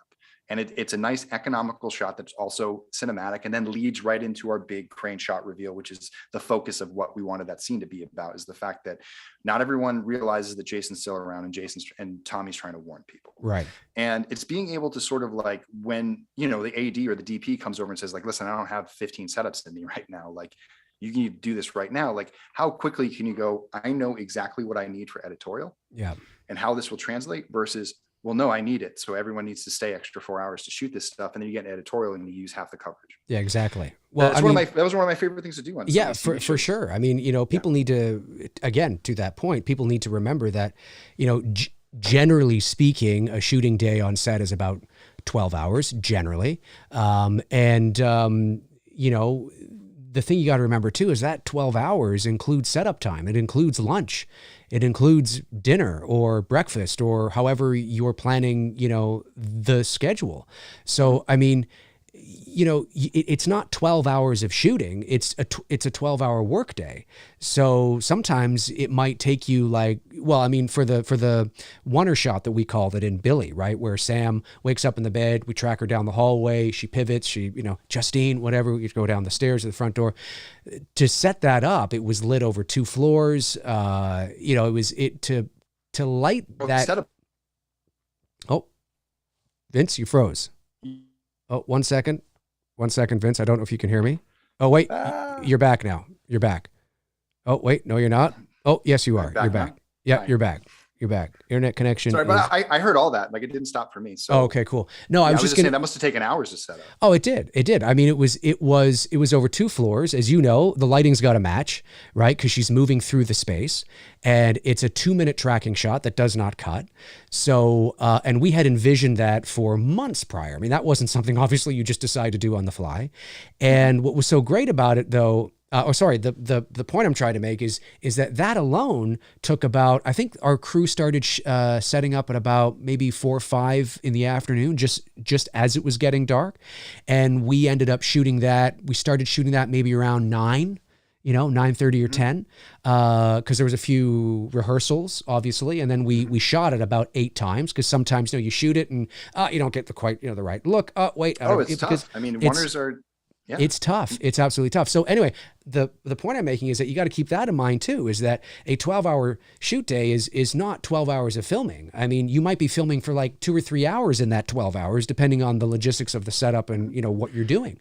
So and there's a half-hour lunch in between. Then correct. There's load in and there's load out. That's right. So like, yeah, if you're shooting multiple hours, locations, you got an hour packing up all your gear and packing up trucks. You got to drive those trucks up, drop everything off, set up your base camp, set up your department, like locations, like camera sets up, production sets up, you know, art department, all those things. Everybody's got to figure out a place to go. And by God, if someone puts down equipment in a place that you need to shoot, all of a sudden you need to stop shooting. Everyone needs to go pick up equipment and move it. And then you turn the camera and now there's more equipment in the shot. That's it. So there's things that you like, even before you start a shot list, it's like, where are you putting your equipment down? So you're not moving equipment every time you move a lens. Dude. You know what I mean? Like, so funny story. No, you're bang on. You said that. Dude, funny story. So obviously it was serendipitous for us. It snowed. We were prepared to shoot without snow because it's not you being from the, you know, you're from Massachusetts, so, you know, from the Northeast, so, you know, it's not unprecedented to not have snow at Christmas time, as long as it looks kind of gloomy and the, you know, the leaves are off the trees or whatever, right? So we were prepared, although snow would be amazing, and it did. It snowed, unbelievable. The day we got up there, it snowed. And so it was 2 days later. Our drone pilot we were going to get those drone shots actually the first day of shooting, but he was unable to come up because the winds were too high. Yeah. So he said, well, what about Wednesday? And so Bruce and I made some room in the schedule for Wednesday morning, because Wednesday was the first day that we were doing a turnaround from days to nights. And Wednesday night was the night we were shooting the oneer, as we called it. And so we had some time in the morning for him to come up. So he came up, the snow melted a little bit on Tuesday, but then there was a snowfall again Tuesday night into Wednesday morning. And we're like, what the hell, this is unbelievable. Well, he gets up and we go out there. So now to get where it's the drone shot of the house, right? You know, we're coming across the snow and up to the house. Well, to get over there, it's a 20-minute walk. So you got to walk from the house across the bridge, around the corner, down through the snow to the field. It's not just sort of, you can't really walk direct to the house and back, right? So we do that, and just as we're over there, I'm looking and I'm peeking through the trees and I'm like, oh fuck. And everyone's like, what? I'm like, all our fucking gear and equipment is outside on the, like, at the back, which is where we, like, it's underneath the big, porch, right? So, yeah. So, I mean, it's covered and everything like that, and it's not getting, and I'm like, well, we can't do the drone shot because he's going to come up over the horizon. You're going to see all these lights and gear and shit. Just Grip sitting in his chair smoking a cigarette, drinking a coffee. 100%. And we're like, oh, fuck. So we had to go all the way back up there. And we lost maybe about an hour and a half. Now, thankfully, we didn't need to start shooting till later that night. But that, to your point, right? You got to pay attention to that stuff. It was one of those things where we just, it was just an oversight that was kind of funny, but we took care of it, went back and shot it. It was fine. Yeah. It's the one thing they always yell at us on sets when you work for the AD department is anticipate. Yeah. Anticipate everything. Think 3 shots ahead. Like, and you do that when you work for an AD crew. That's what I'm constantly doing when I'm working as either from everywhere from a PA to a second to a first. Like, I'm thinking 3 shots ahead and looking around a room being like, talking to my other, like being like, hey, you know what? We should start moving this now. Yeah. And there's no better feeling, because it's like, it's one of those things. It's like, those are the types of jobs that, like, no one will ever notice you're doing anything right until something goes wrong. And it's just a great feeling to turn around. We set it up and you just start blocking something, and you know that no one's yelling like, hey, you gotta get that cone out of the shot, or hey, there's signs on the street and blah, blah, blah. It's like, the more you can be ahead of even the logistical stuff, even above, like, because the technical stuff is its own thing, but those little things are like you said, like, what if it was a day that could have totally railroaded you, and 100%. Like, well, now we got to do this, and then you got to work your schedule around it. Sometimes, like, but that's how we learn. And that's so those become the experiences of, like, every time we go into a new project, we remember that experience and be like, never again. Yep. 100%. Happen again. So that's what everyone's getting with Never Hike Alone 2 is 2 and 3 experiences on Never Hike movies that I've made where I'm going to go, never again is that going to happen. Well, and we're not going to make that mistake. You know what I mean? For sure. And, again, I put the, I guess it went by. It was lots of people are chatting, but I put the link in the, here, let me do it again here. Here's a link to the Indiegogo campaign for Never Hike Alone 2, folks. Again, anything you can do to help support it. This is the one you've been waiting for. So this is the direct sequel to Never Hike Alone. And this, you know, is if you were like, Never Hike in the snow, it was only 2 kills. It kind of ended abruptly. What's going on? You know, it's or Never Hike Alone, there was only 1 kill. Well, this is stepping it up. So it's a feature length film. This is all 3 acts into 1 feature length film. And do you know? So do you have a rough? What's that? I'm just trying to catch the questions as they go by because I got it up over here. Elvis songs, yeah. Top Jason songs. I think we'll get to those in a second. Do you have a sort of a ballpark idea of when you'd go to camera? Yeah, I think June is when it would start because the campaign finishes April 15th. Yeah. When you work with Indiegogo enough, the time period for you to get paid gets shorter and shorter. So I think I'll get paid pretty much right away. Cool. But there's stuff to build. So CFX has to build new Jason things. Yeah. Nora has to build new kill effects. We have to start booking locations and checking everyone's schedules and saying, okay, does this location work with all of these actors and all of this crew and who's not available and who needs to be replaced? And so basically what we're waiting for is to see how much money we raised, what we're able to do. Say, you know, we have to be prepared to not raise the full funding and say, okay, then we have to switch back to plan B, which was the miniseries. What do I need to do to shoot the first episode? Right. We'll focus on the first episode and that's how we'll shoot it. So I don't want to commit to anything and lock down dates because when you start putting deposits down and start putting things down, you start losing money and I don't have any money to put down right now. Anyway. I can't build anything. I can't do anything without fan support. That's right. So about a month and a half of prep, I'm ready to shoot a handful of scenes already that I can go with my actors and go bang stuff out because there's no effects, there's no nothing. It's just us, our camera, our mics, and you know, mostly natural daylight and some bounce boards. Right. So there's a lot of stuff we can do to where there's stuff I can go do with Kyle because we're going to do more kind of like we're going to see a little bit more into Kyle's world. Cool. There that gets mixed in, which is pretty cool. Obviously having Andrew back is going to be a lot of fun. Yeah. There's stuff that we need to do where like getting ahead of it. So we have to go back to college camp, which is the original camp that we shot Never Hike Alone in. Since then, there have been winter storms. There was a big flood that washed away part of the road. So I can't drive a grip truck up that road anymore. We actually have to hoof it all the way up, carrying equipment about a mile. Uphill. So uphill mile, fuck.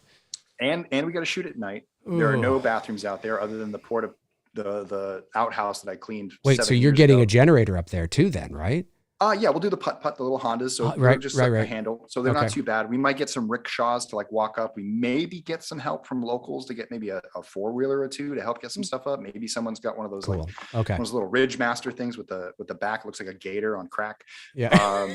And you know, it's real like out there in the desert. Like they're pretty cool. So there's something to that. So what do I do for that? Like I know 3 months ahead that like, okay, a couple of weeks before that, we have to go up as a crew and like build the set. Yeah. Because I can't be there shooting that weekend and then go up in the morning and expect to build an entire set and then shoot that night because then that's an 19 hour day.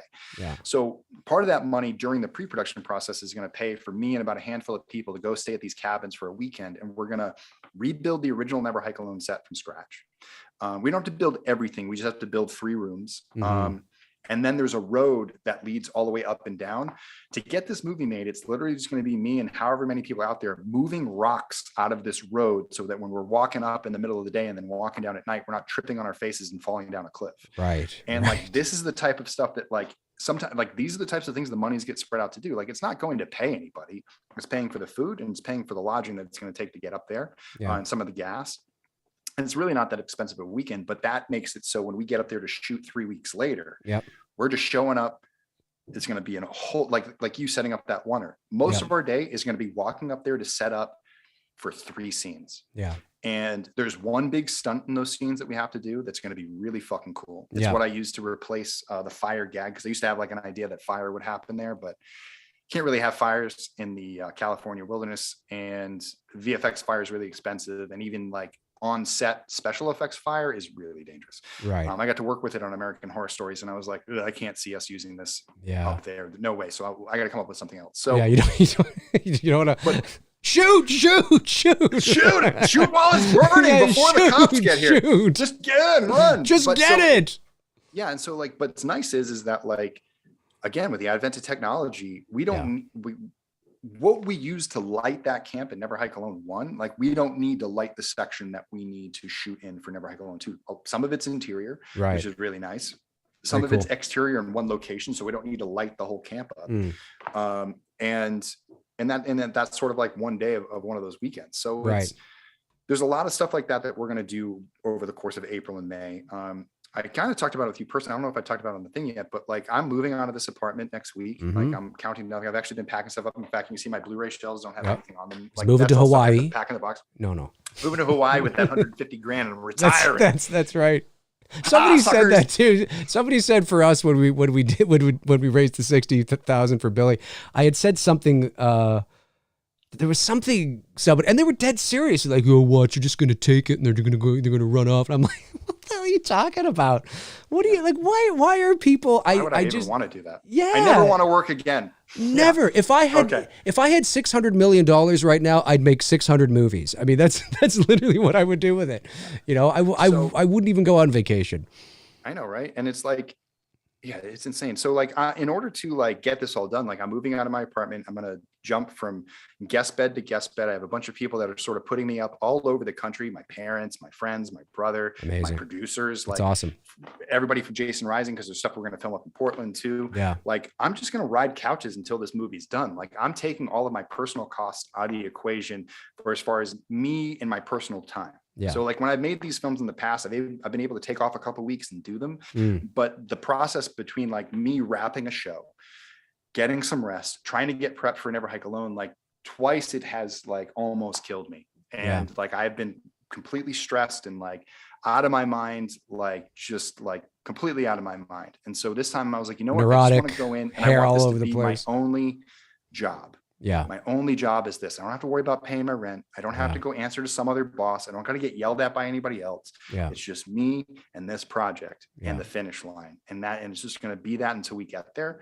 And then afterwards, like I can go get my job. I can do whatever I want to do. You know, I feel like Never Hike. In fact, one thing I was going to suggest, we should probably start hopping into some of these questions. I was just going to let you finish. I was just going to do that. That's right. And to go into to answer one of the first questions that somebody asked in the thing in the chat before we get started, which was, did this lead to any work? It did and it didn't. Like I got attached to some projects. Those projects are still ongoing because COVID delayed them. In fact, my manager just sent me a script yesterday that he wants me to read that I love so far. That's right up my alley. You know, I get a chance to pitch things and do things. Never Hike Alone has gotten me jobs as a crew member. It's got me jobs as a producer. I've been hired to help produce other fan films. Not paid, but I was brought on board and given, you know, carte blanche to give ideas and help shoot things. So yeah, it's led to jobs. It's also led to building a giant community. It's also led to being able to go to horror film conventions and become a presence there and become a familiar face there. I mean, now I see people that I recognize. It's like, I don't know. It's like my home away from home now, like all the different conventions I go to and people I see out there, I see the same faces. So I think what it's done is it has given me my introduction into this world as a filmmaker and has allowed me to set my own destiny ahead of me with the original work that I make. And as soon as that original work starts hitting, you know, the trades and it starts getting out there and hitting the festivals, those are the things that will open up bigger doors, because that's sort of what the feedback that I've gotten is. We want to see something original. As ridiculous as it sounds, that's the thing I have to get over. And I think someone said that they wanted to do a fan film and they're wondering what sort of will get for them. You have to do a fan film for yourself, and you have to do a fan film to show people that you can handle a project. If you can show people that, then they'll be more willing to give you money to do something original because you've proven that you've done something. It's a proof of concept. It's part of the reason why we've done this. That's right. People, you know, proof is in the pudding, and there's no way to become a director unless you're making things. That's right. And so the challenge is, it's like, how do you raise enough money to make things, or how do you make something so cheap you can't tell? And, you know, through this was just sort of like, I can't say whether fan film is the best avenue or not the best avenue, because it's worked for me. But I stumbled into it. I didn't come into it with, oh, this is how it will work. It was just like, it'd be nice if it worked that way. Well, everybody's story is different, right? You know, everybody's path is different. There's no red button. So yeah, it's given me name recognition to a certain degree, but I still have a lot of work to do and I still have a lot to prove. And and no matter what, like, you know what, Steven Spielberg still probably goes to set thinking he has a lot to prove. For sure. I mean? That's how filmmakers are. 100%. You never stop learning. You're always your own worst critic, as cliche as it sounds, and you know, I echo everything that you said there, and that's why fan films, in many respects, if you're taking it seriously, if you're a filmmaker and you're serious about the business, you're serious about the industry, and you're serious about producing a fan film that is at a certain level, they can be great calling cards. And you know, it's very, no one's going to hire you, as you correctly pointed out, if you cannot show them,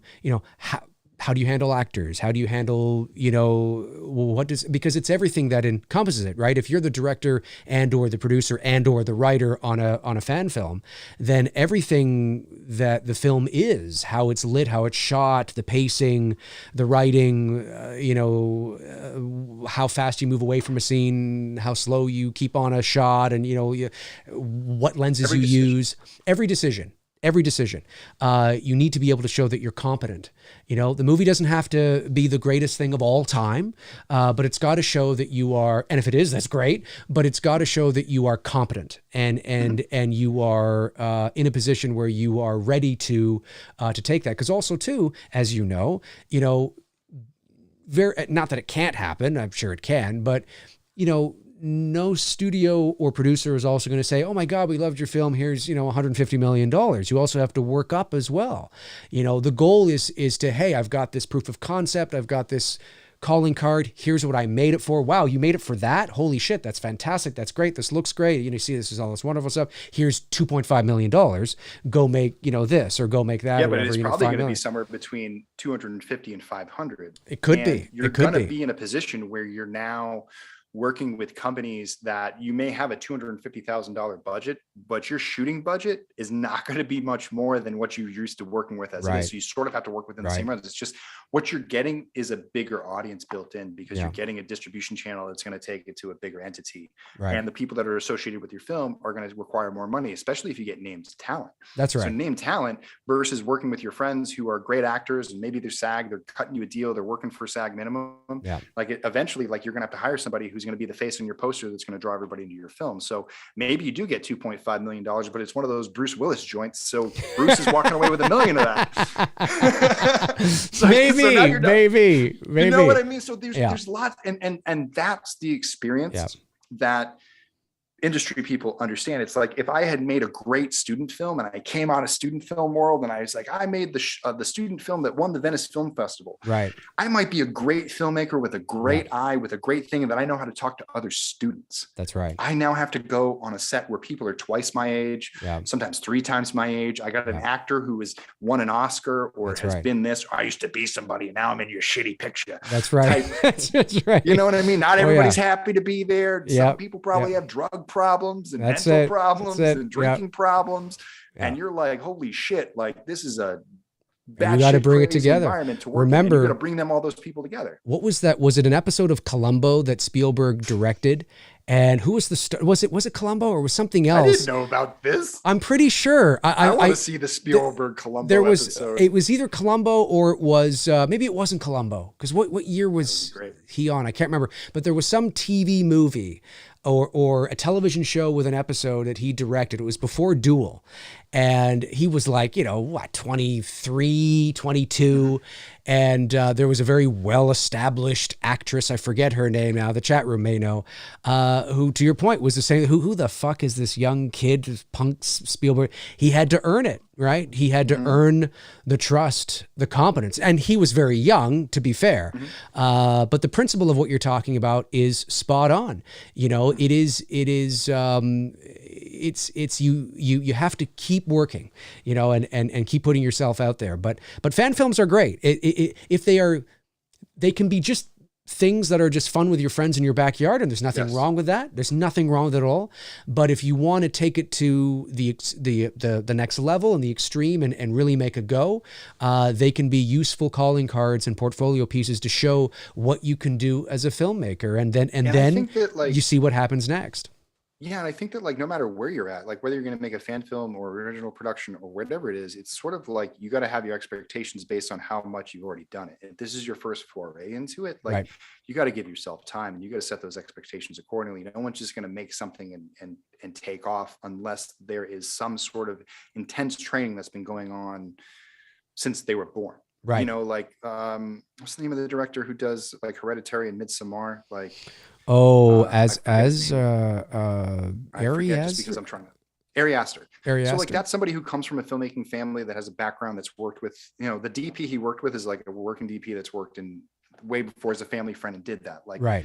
a lot of people see those things and then they say that that's the norm, but that's not. That's very much like there's a little bit of nepotism. There's a little bit of like growth, like from birth has been sort of like been trained and sort of like worked into that world. Like even if you played with cameras your entire life, like most of us have, it's like, it's sort of once you start to adjust into that, no, this is what I want to do. You sort of have to go into it with that humility of saying there's a lot to learn. I got to go and I got to do this. And the last thing you want to do is sort of like try to jump up to that level right away and say like, oh, well, I'm just going to jump here and start where everybody, like where I think I should be, or like, I want to go to the big leagues, because there's just so much you don't know, and you don't know that you don't know yet. And so if you're just going to expose yourself, it's better just to go out and have a few of those fun projects, going out, experimenting with different cameras, experimenting with building a scene or building a gag or just trying to do some stuff. I think that like those are the things that we kind of do. That a lot of the stuff that built Never Hike Alone was a series of short 30 to a minute and a half long bits that we would practice shooting to make sure that we sort of had our rhythm down. And that was, you know, and that was leading up to getting to what Never Hike Alone would be, because I still had to work up to that during that project. I grew into that type of filmmaker. I didn't start there. Right. And that's what every film project does. It sort of grows you into the next version of yourself. And sometimes you get to the end of a project and you're like, wow, I wish I would have known all of this at the beginning of the project, because then I could have made it even that much better. But that's when you have to look forward to the next project and say like, well, I'm going to bring it to that and I'm going to learn more things on that. And it's going to keep going and going and going until the end of the time. Couldn't agree more. Okay, some of these chats here. Let's see if we can get through these. The first one was, is it possible? Is it possible? From Booster Seat sends in $2. Says, is it possible Billy versus Jason versus Michael crossover? Oh, Jesus. I think you should get out the wheelchairs. We should and just do a slasher island, like Godzilla. Like that's right. All the slashers get dropped off on an island to like exist. But the prerequisite is they all have to be over the age of 70. You know, yeah. Hey, all right. That'd be funny. HT, also known as Demonic St. Clair, says, sends in $5, says, hey, McRae and Disanti, how is Dylan's New Nightmare? What are your thoughts on Scream and New Nightmare being the same universe? I guess, I don't think they are, but maybe possibly. They are? I didn't know. No, I don't think so. I think he's just maybe hypothetical. Dylan's New Nightmare. Well, I'll let Vince talk on that because he's a producer on it, so I'll let him speak to it. I'm just the actor for this one. Yeah, you're just the Canadian actor that's been locked away in your little kingdom for 2 years. For 2 years, I've been shivering in my tower. In your snowy tower. We're trying to call you down. We're trying to rescue you. Yeah, I mean, basically, like, obviously, COVID came in at the worst time for that project. We were going to step out of some things and work on it. You know, we already done your mold. We had already done all these things. We were ready to get going. Pandemic sort of spread everyone to the wind because people had to deal with it in different ways. Like Nora moved to Florida and has a great job out there. She's still available to come work, but like sort of have to work things up. And now that we're sort of coming out of everything, and, you know, Dave might actually be able to leave his country. Finally. You know, now it just starts that process of like pre-production where we talked to Cecil, and I've already talked to Cecil, and I've checked in with Miko, and you're just checking in with everybody, seeing how everybody's doing. You start to look at it. Obviously, Never Hike Alone is my next project. And I'm working on it now. So sort of like my availability becomes there, but obviously since Cecil is the heir of that project, he will get things going and I will eventually break off and be able to kind of join that production. There's just a lot of scheduling that has to happen, and that's where we're at right now. We have to check back in with all those locations that we wanted to shoot in before. We don't know if anything's changed. You sort of have to go back through everything that's been set up and make sure that nothing has moved. I'm sure plenty of things have moved, and we have to make way for that. And then it's just about getting everybody booked. And so what's nice is that, you know, Cecil has tucked that money away. It's nice and safe and sound. It isn't going anywhere. Hopefully he hasn't. No, it's not. He spent it. He went to Hawaii. Yeah. It's not like Gollum. He also, and, you know, also Cecil had a child. Congratulations. Yes, he did. So he's been adjusting to dad life and doing all that stuff. And it's very much been all of the forefront of our conscious. We've just, like most people, like with Never Hike and a lot of other things, there's just, we all have to travel to Phoenix, Arizona, which for a while was a hotbed of COVID, also a hot ass city. And that sort of had to run its course. And now it's, how do we get all of these people from all of these different places down to Phoenix for the amount of time it needs to shoot? We need to run through the cost adjustments. What has changed? Yep. What is more expensive? What is more expensive? What is less expensive? Are flights more expensive? Is this? So you need to do that, weigh it against the budget, put it all together, and then execute. So I would say that because Never Hike Alone is going to probably be a big impediment to it. My bad. We're all just trying to find our footing coming out of all of this stuff. But, we needed about a 3-month lead up time anyway, because Nora has to build the Freddy prosthetics. She couldn't build them 3 years ago and then have them sitting on a shelf somewhere because they'd be shriveled up and they won't work anymore. That's right. So we really have to game plan that out. And until we know exactly when, so like I'll figure out the Never Hike Alone schedule in April and May. We'll know what our shooting dates are. I'll know roughly when I'm going to wrap. And then there's going to be a window that opens up. We check around with everybody else. We say, hey, does this window work for everybody? Great. We book it. And then we all show up when we shoot it.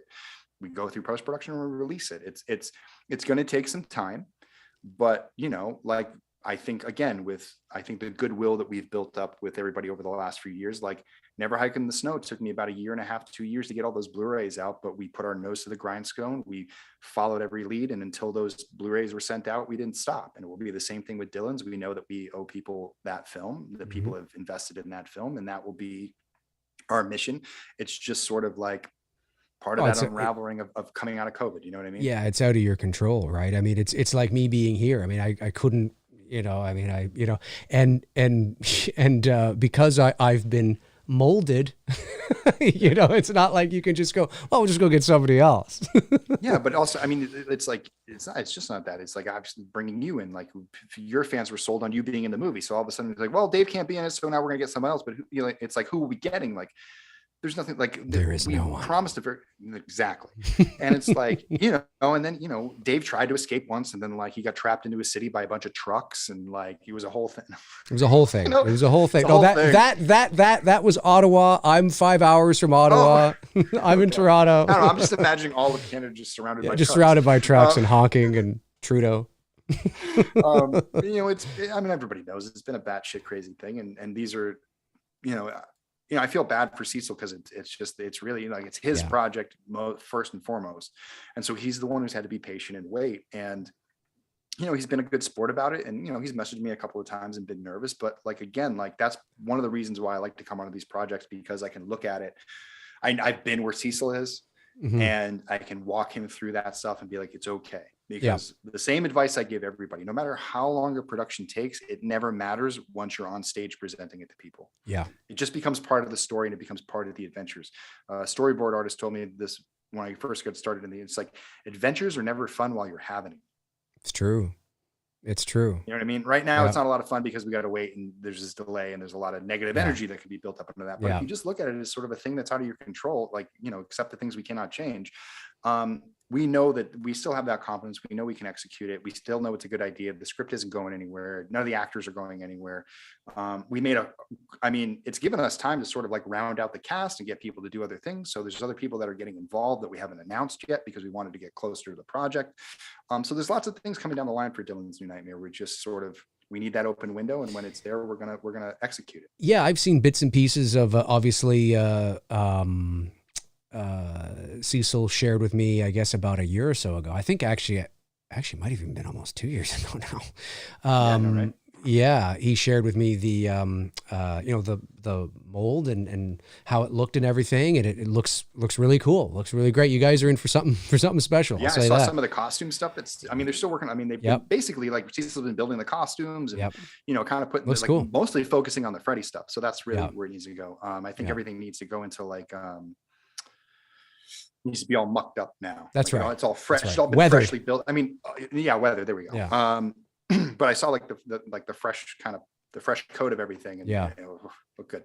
Yeah. It's on the way. Looks pretty cool. Brandon Jackson, USD, $5. Any thoughts on doing a backstory on Pamela Voorhees? Well, Vince already talked about that earlier. It's one of my wants to do eventually. I have a Pamela short that I've been thinking about for a long time. That'd be something I would address. I don't know, in a couple of years. I mean, it would always be on my radar to try to figure it out. Would love to do that story. Very cool. Yep. Vince Terrello, I think is how you say that. I think I usually get that wrong. But anyway, $10. Just watch Never Hike Alone 2. I think he means Never Hike in the Snow. I love the winter atmosphere, Dave. It was great. I loved your true crime videos. My true crime videos? When would you ever consider doing more specifically covering the Stephen Avery case from Making a Murderer? Probably not. Probably not. I don't know. I'm not familiar with that case, so probably not. But thanks for the super chat. Appreciate it. Vince follows up, says, oh, by the way, when I said never hike, I meant never hike in the snow. Yeah. Oops, that's okay. We got that. Cody Snyder, $2 says, hey, Mr. DiSanti, could we see Jennifer Cook soon? No, she doesn't want to do it. First person I asked about. What? Okay, so fill me in. Jennifer Cook plays Megan in Friday the 13th, part 6. That's the love interest between Tommy. Right. It's like whatever happened to Tommy and Megan. Right. I had a whole story written out in the original Never Hike Alone 2 script. In the original Never Hike Alone 2 script, it was Tommy lived in Crystal Lake. He worked as a paramedic, and him and Megan were separated or divorced. Right. Because Megan did not want to live in Crystal Lake. Right. Her father died there. She had a lot of bad memories. She's not from there. It's not her hometown. And Tommy's obsessed with all this bullshit. And she's like, we just need to leave and leave it all behind. And Tommy couldn't do it. So she left with his daughter. One weekend while working as a paramedic, he gets a phone call from his wife saying, oh, your daughter's lost it and blah, blah, blah, blah. And then next thing you know, he's got a call coming in and it's his daughter calling him. And she's like, Mom's nuts. I'm coming to stay with you for the weekend. And it happens to be the weekend that Jason shows up.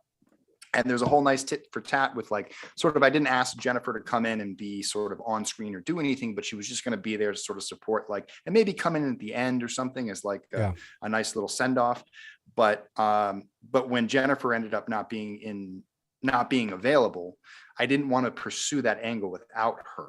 So I just sort of act as if that's what happened, but they lost touch because Tommy never left. And sort of Tommy is a lone wolf that lives in Crystal Lake and lives by himself. He's a crazy Ralph. And, you know, that's just sort of who he is. There's no daughter. There's no kids. Doomed. He should say that. He should say that in the film. Rick, you're all doomed. Dummy.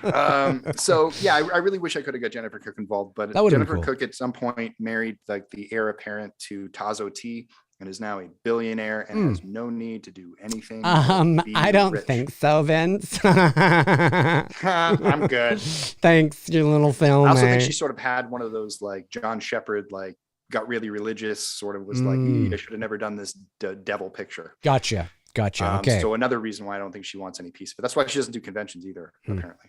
Fair enough. Frank Riker sends in $10. Thank you, Frank. Says, hey, Vinny, and I guess Dave. Thank you, Frank. Wow. Shots fired. Vin, New Line finally buckled and is handling... Vin, maybe it is New Line finally buckled and is handing you the rein. Oh, no, I see. He's setting up a scenario. Hypothetical. That's right. New Line finally buckled and is handing you the reins to a Friday the 13th movie, but wants a musical. Would you do it? And what would be the story? Oh, if I did a musical, I think I would do like the prequel.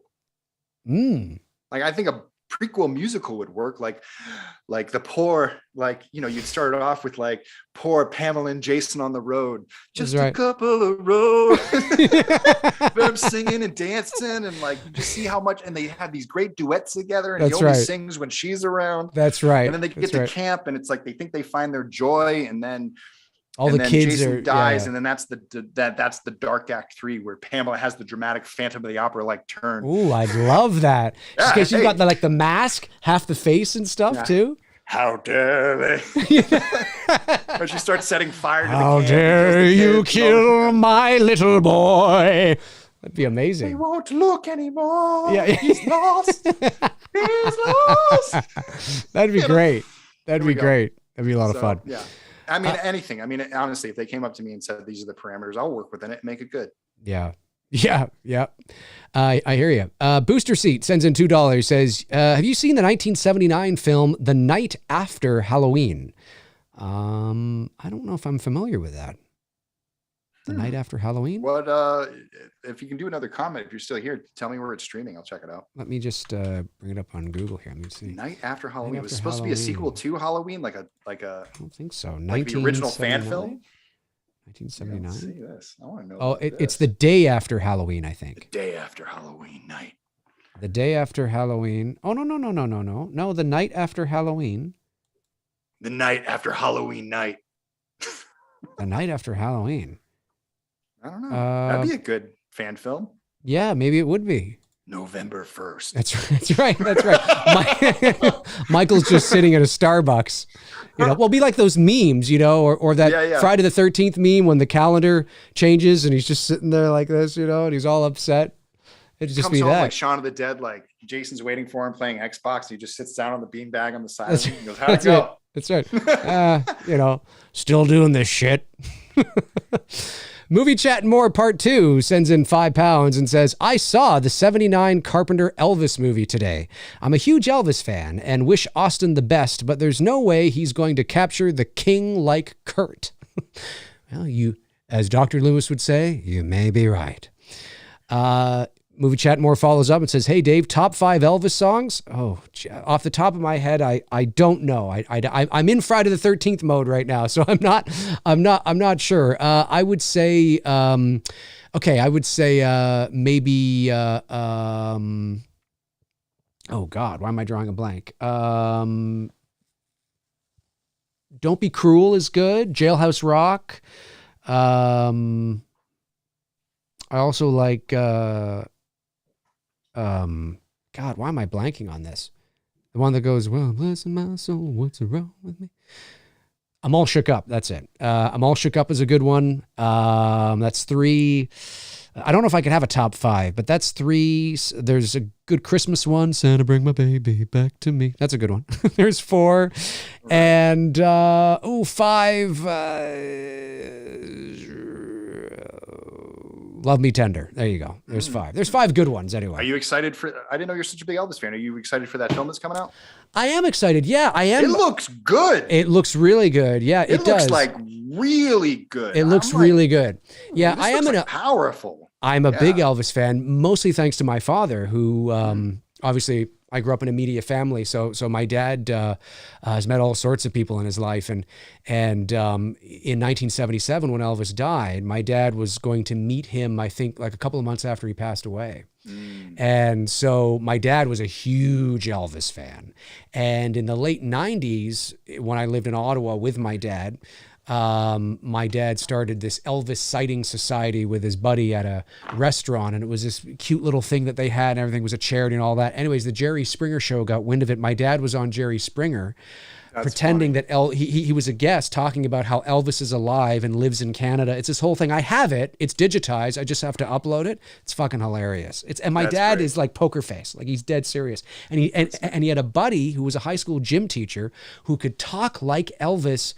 I don't think he could sing like him, but he could talk like him. Flawless. Sounded exactly like Elvis. He was on the show over the speaker. Well, we've got Elvis on the line. It was just so ridiculous. So needless to say, Elvis was a big part of my life growing up. Yeah. Hey man, what's going on? Really, David, I'm supposed to be dead, man. Yeah, I'm supposed to be dead. What's happening? Live in peace. I don't know, this Canada thing, eh?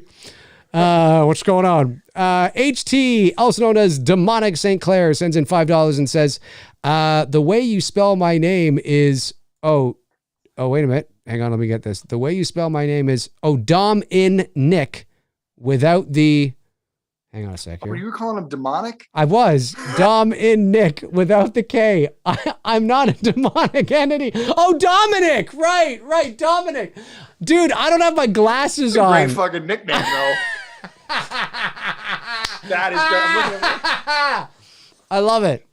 That is great. I don't have my glasses on, dude. I'm so sorry. That's great, though. I love it. I'm like, wait, what? Dave, I get it. What's going on here? You don't have a...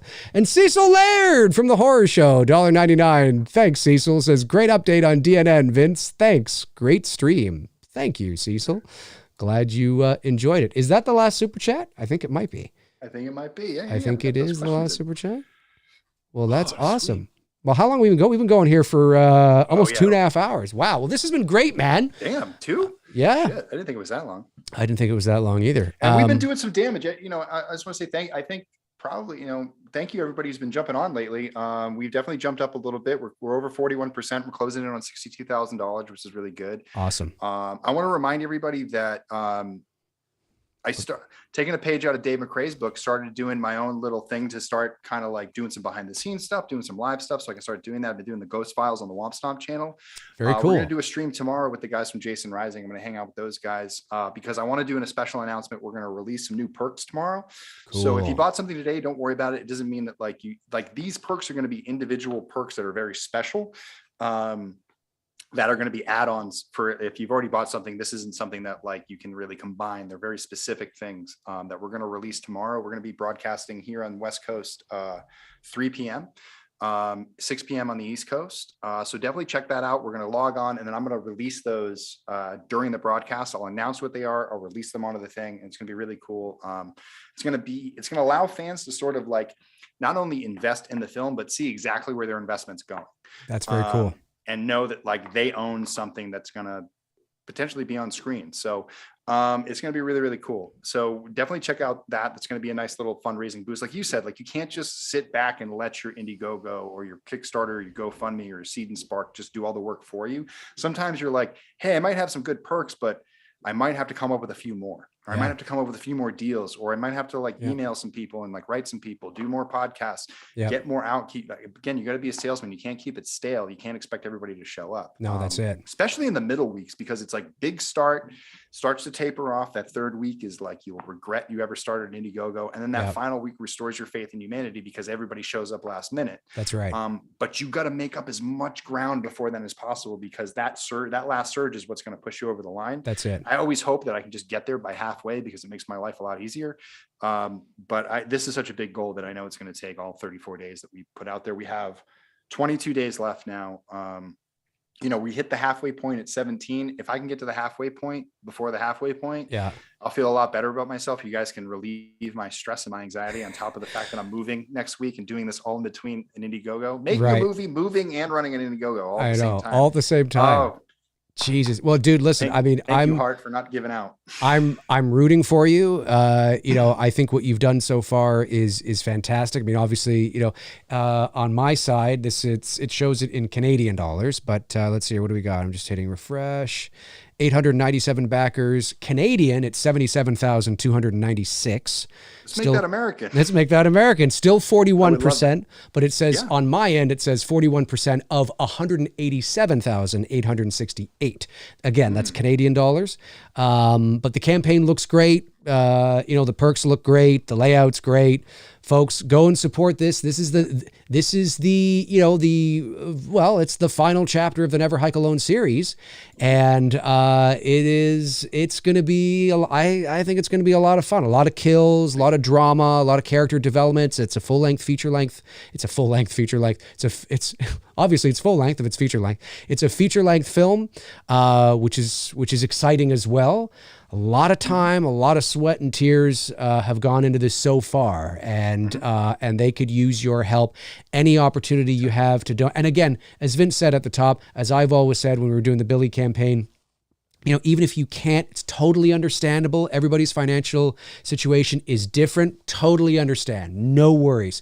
But sharing it on social media, whether it's Twitter, Instagram, Facebook, wherever, sharing it. Maybe you have a channel yourself. Maybe you could talk about it, and just talk about it to your friends or whatever the case is. Maybe you have a friend in your life or a buddy who's a big Friday the 13th fan, and maybe they know about this, but they don't know about the new campaign because it's only been up for 10 days. So tell them about it. You know what I mean?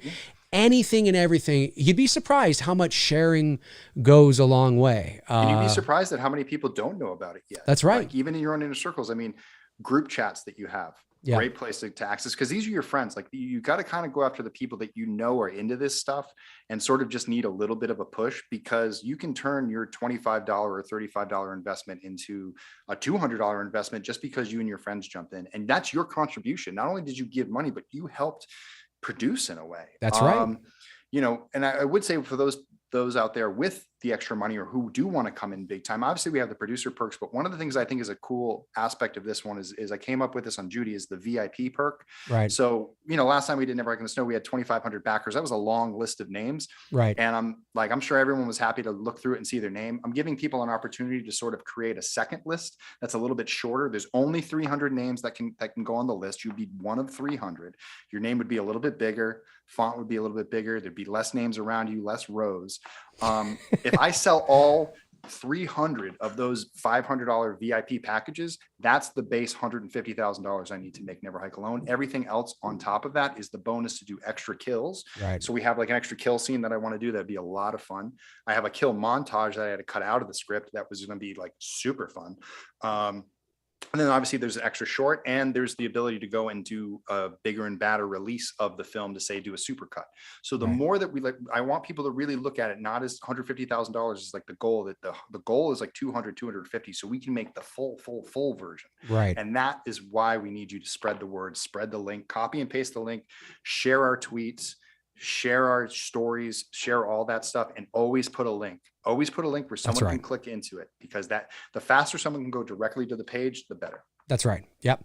I did I did miss a super chat. It was from Movie Chat and More. He just wanted to quickly ask what your favorite Rob's, do you like, are you a fan of Rob Zombie's movies?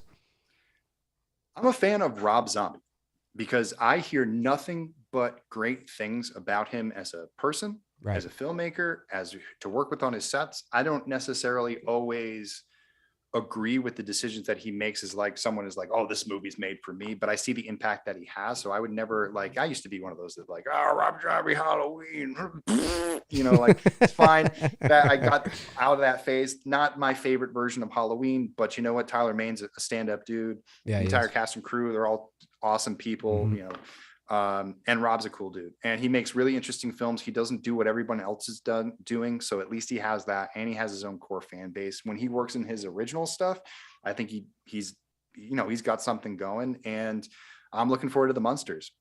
I see as someone he's like the perfect person to hire for that. Like, again, it's like he is for the Munsters, I am for Friday the 13th. You know what I mean? Like I recognize that, like, oh, he's doing like a lifelong dream here. Like he is a monster. Perfect person to do it.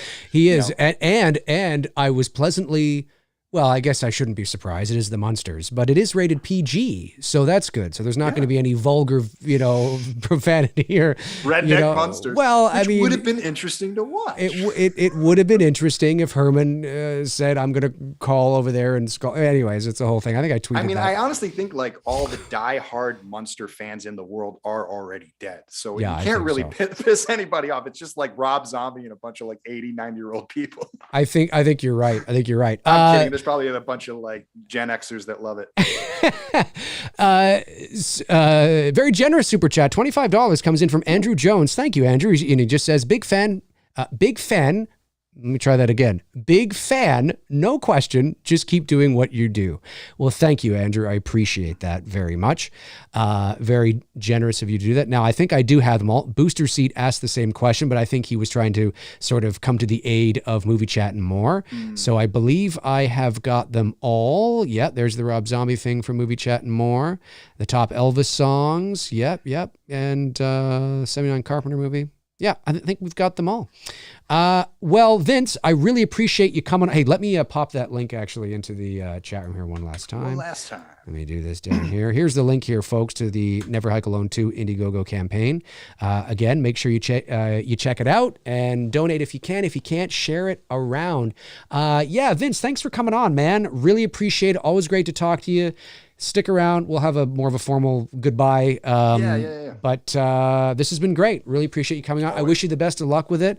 I can't wait to see it. I can't wait until the cameras roll on whatever it ends up being, because obviously right now it's still too early to tell. You're in the the fundraising mode, but you're off to a good start.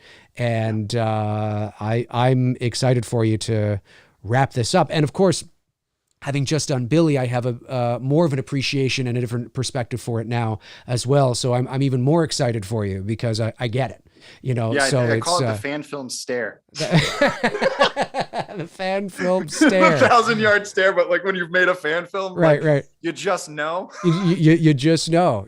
I get it. I totally get like, it. Oh, I get it now. Like you just see it. Like we all sort of get it now. We all sort of belong to a club. It's like, a club for sure. I loved when this we was need to do a big round table like when we should have all this again and like just sort of like everybody after they've done it and like you just have like the war stories. Oh, it'd be so much fun. I'd like to meet others as well, right? You know, I'd like to meet others who've put fan films together, and so it'd be so much fun. There's so many good ones out there, and there's so many good filmmakers out there that some that have fallen like sort of like came a little bit too early and didn't get recognized or sort of get lost in the fold. Right. But I think, you know, there's a good enough surrounding now. I think once Cecil finishes Dylan's, we'll have enough people to sort of get around a round table and be like, so you want to make a fan? That's it. And then we end up what is going to happen is that we all go in together and run our own studio, and then it's just going to be this huge epic. You know, we're going to rival Universal, and it's going to be this big success story. Like with these social media platforms that we've been building, like you've been building your channel, I've been building my channel, Cecil builds his channel. There's lots of other filmmakers doing that. We already all work together. Is the fact that that's one of the reasons why I decided to leave Los Angeles, because I feel wholeheartedly that I can move away from this town and still raise money to shoot projects based on the fact that people already just are fans of us and they can directly be like, I don't need to go to a distributor. I can be my own distributor. That's right. And we can go to YouTube and we can print our own Blu-rays. We can do all these things. We can go to conventions, and that I can live this life to make the films that I want based on the fact that I have fans and you have fans and we have fans that come together and help fund us, and we create content directly for them. And then when they have an idea, they can email us and say, hey, I was thinking about your film the other day. I mean, I've got a cool couple, like got great ideas for perks. I've got some people have sort of guessed things that don't even know that they guessed things about Never Hike Alone. And it's nice to be like, okay, I'm working on that right level because I'm invested in what the fans want. And so I really encourage people that once this Never Hike Alone journey is over and, you know, It's Me, Billy journey is over, once we start going into more original stuff and doing that's what it's going to be. I'm going to raise money. I'm going to hire Dave to come down if he was allowed out of his country to go. If I'm allowed out of his country, maybe I won't come be up there and I become a captive of the Canadian Can you Empire. imagine? You're chained up. It's a whole movie in and of itself. It's now there's a movie. There's a found footage film right there trying to cross the border. We might have to make that movie after we're done with this. We might have to. Dave escapes Canada. I escape Canada. Yeah, it's called Escaping Canada. Escaping Canada. It's probably a little insensitive right now with what's going on in the world. Maybe. But I'm probably not going to land well at the festivals, you know? I don't understand why we didn't get accepted. I just don't get it. I don't get it. I mean, I think it could be in like a fun. It's like the guy really is like trying to do something, and he's just got to like find a way to get out of Canada. So it's like a mocking kind of thing, like a comedy. It's not like really being like it's not something that like Ben Shapiro would produce, but it's more of something that like it's serious. The Farrelly brothers would produce. Right, you know what I mean? Like, right. There's me, myself, and Irene, and Escaping Canada. I think they did that one. I think they did. It's just funny to think that like you would ever have to escape Canada because it just seems like the most friendly. Well, that's the irony. I thought it was friendly too until recently when it's crazy. Like I said to you, you know, off camera, I mean, things are just starting to lift here now. So it's like, wow, it's just insane what's been going on. Anyway, not to go down that road. No, let's not go down that road. But yeah, no, thanks for coming on, man. Really appreciate it. Thanks to everybody in the chat room for sending in super chats. Really appreciate it. Thank you to my moderators, of course, Frank Riker, Tabitha Short, Darren Sands, Chris Baber, for doing what you guys do. It was a great chat room today. I saw you guys talking back and forth. Some Friday the 13th fans in there, some people I haven't seen before. So that's awesome stuff, man. And I'll be back. I don't know when, whenever. I'll be back soon. All right, folks. Vince, again, really appreciate it. Oh yeah, I was going to put that link in the chat. Did I do that? I don't know if I did. Hang on. There we go. There it is. There's the link. There's the link to the Never Hike Alone 2 Indiegogo campaign. Do what you can. I'll be back eventually. So folks, in the meantime and in between time, we'll talk to you soon. Cheers.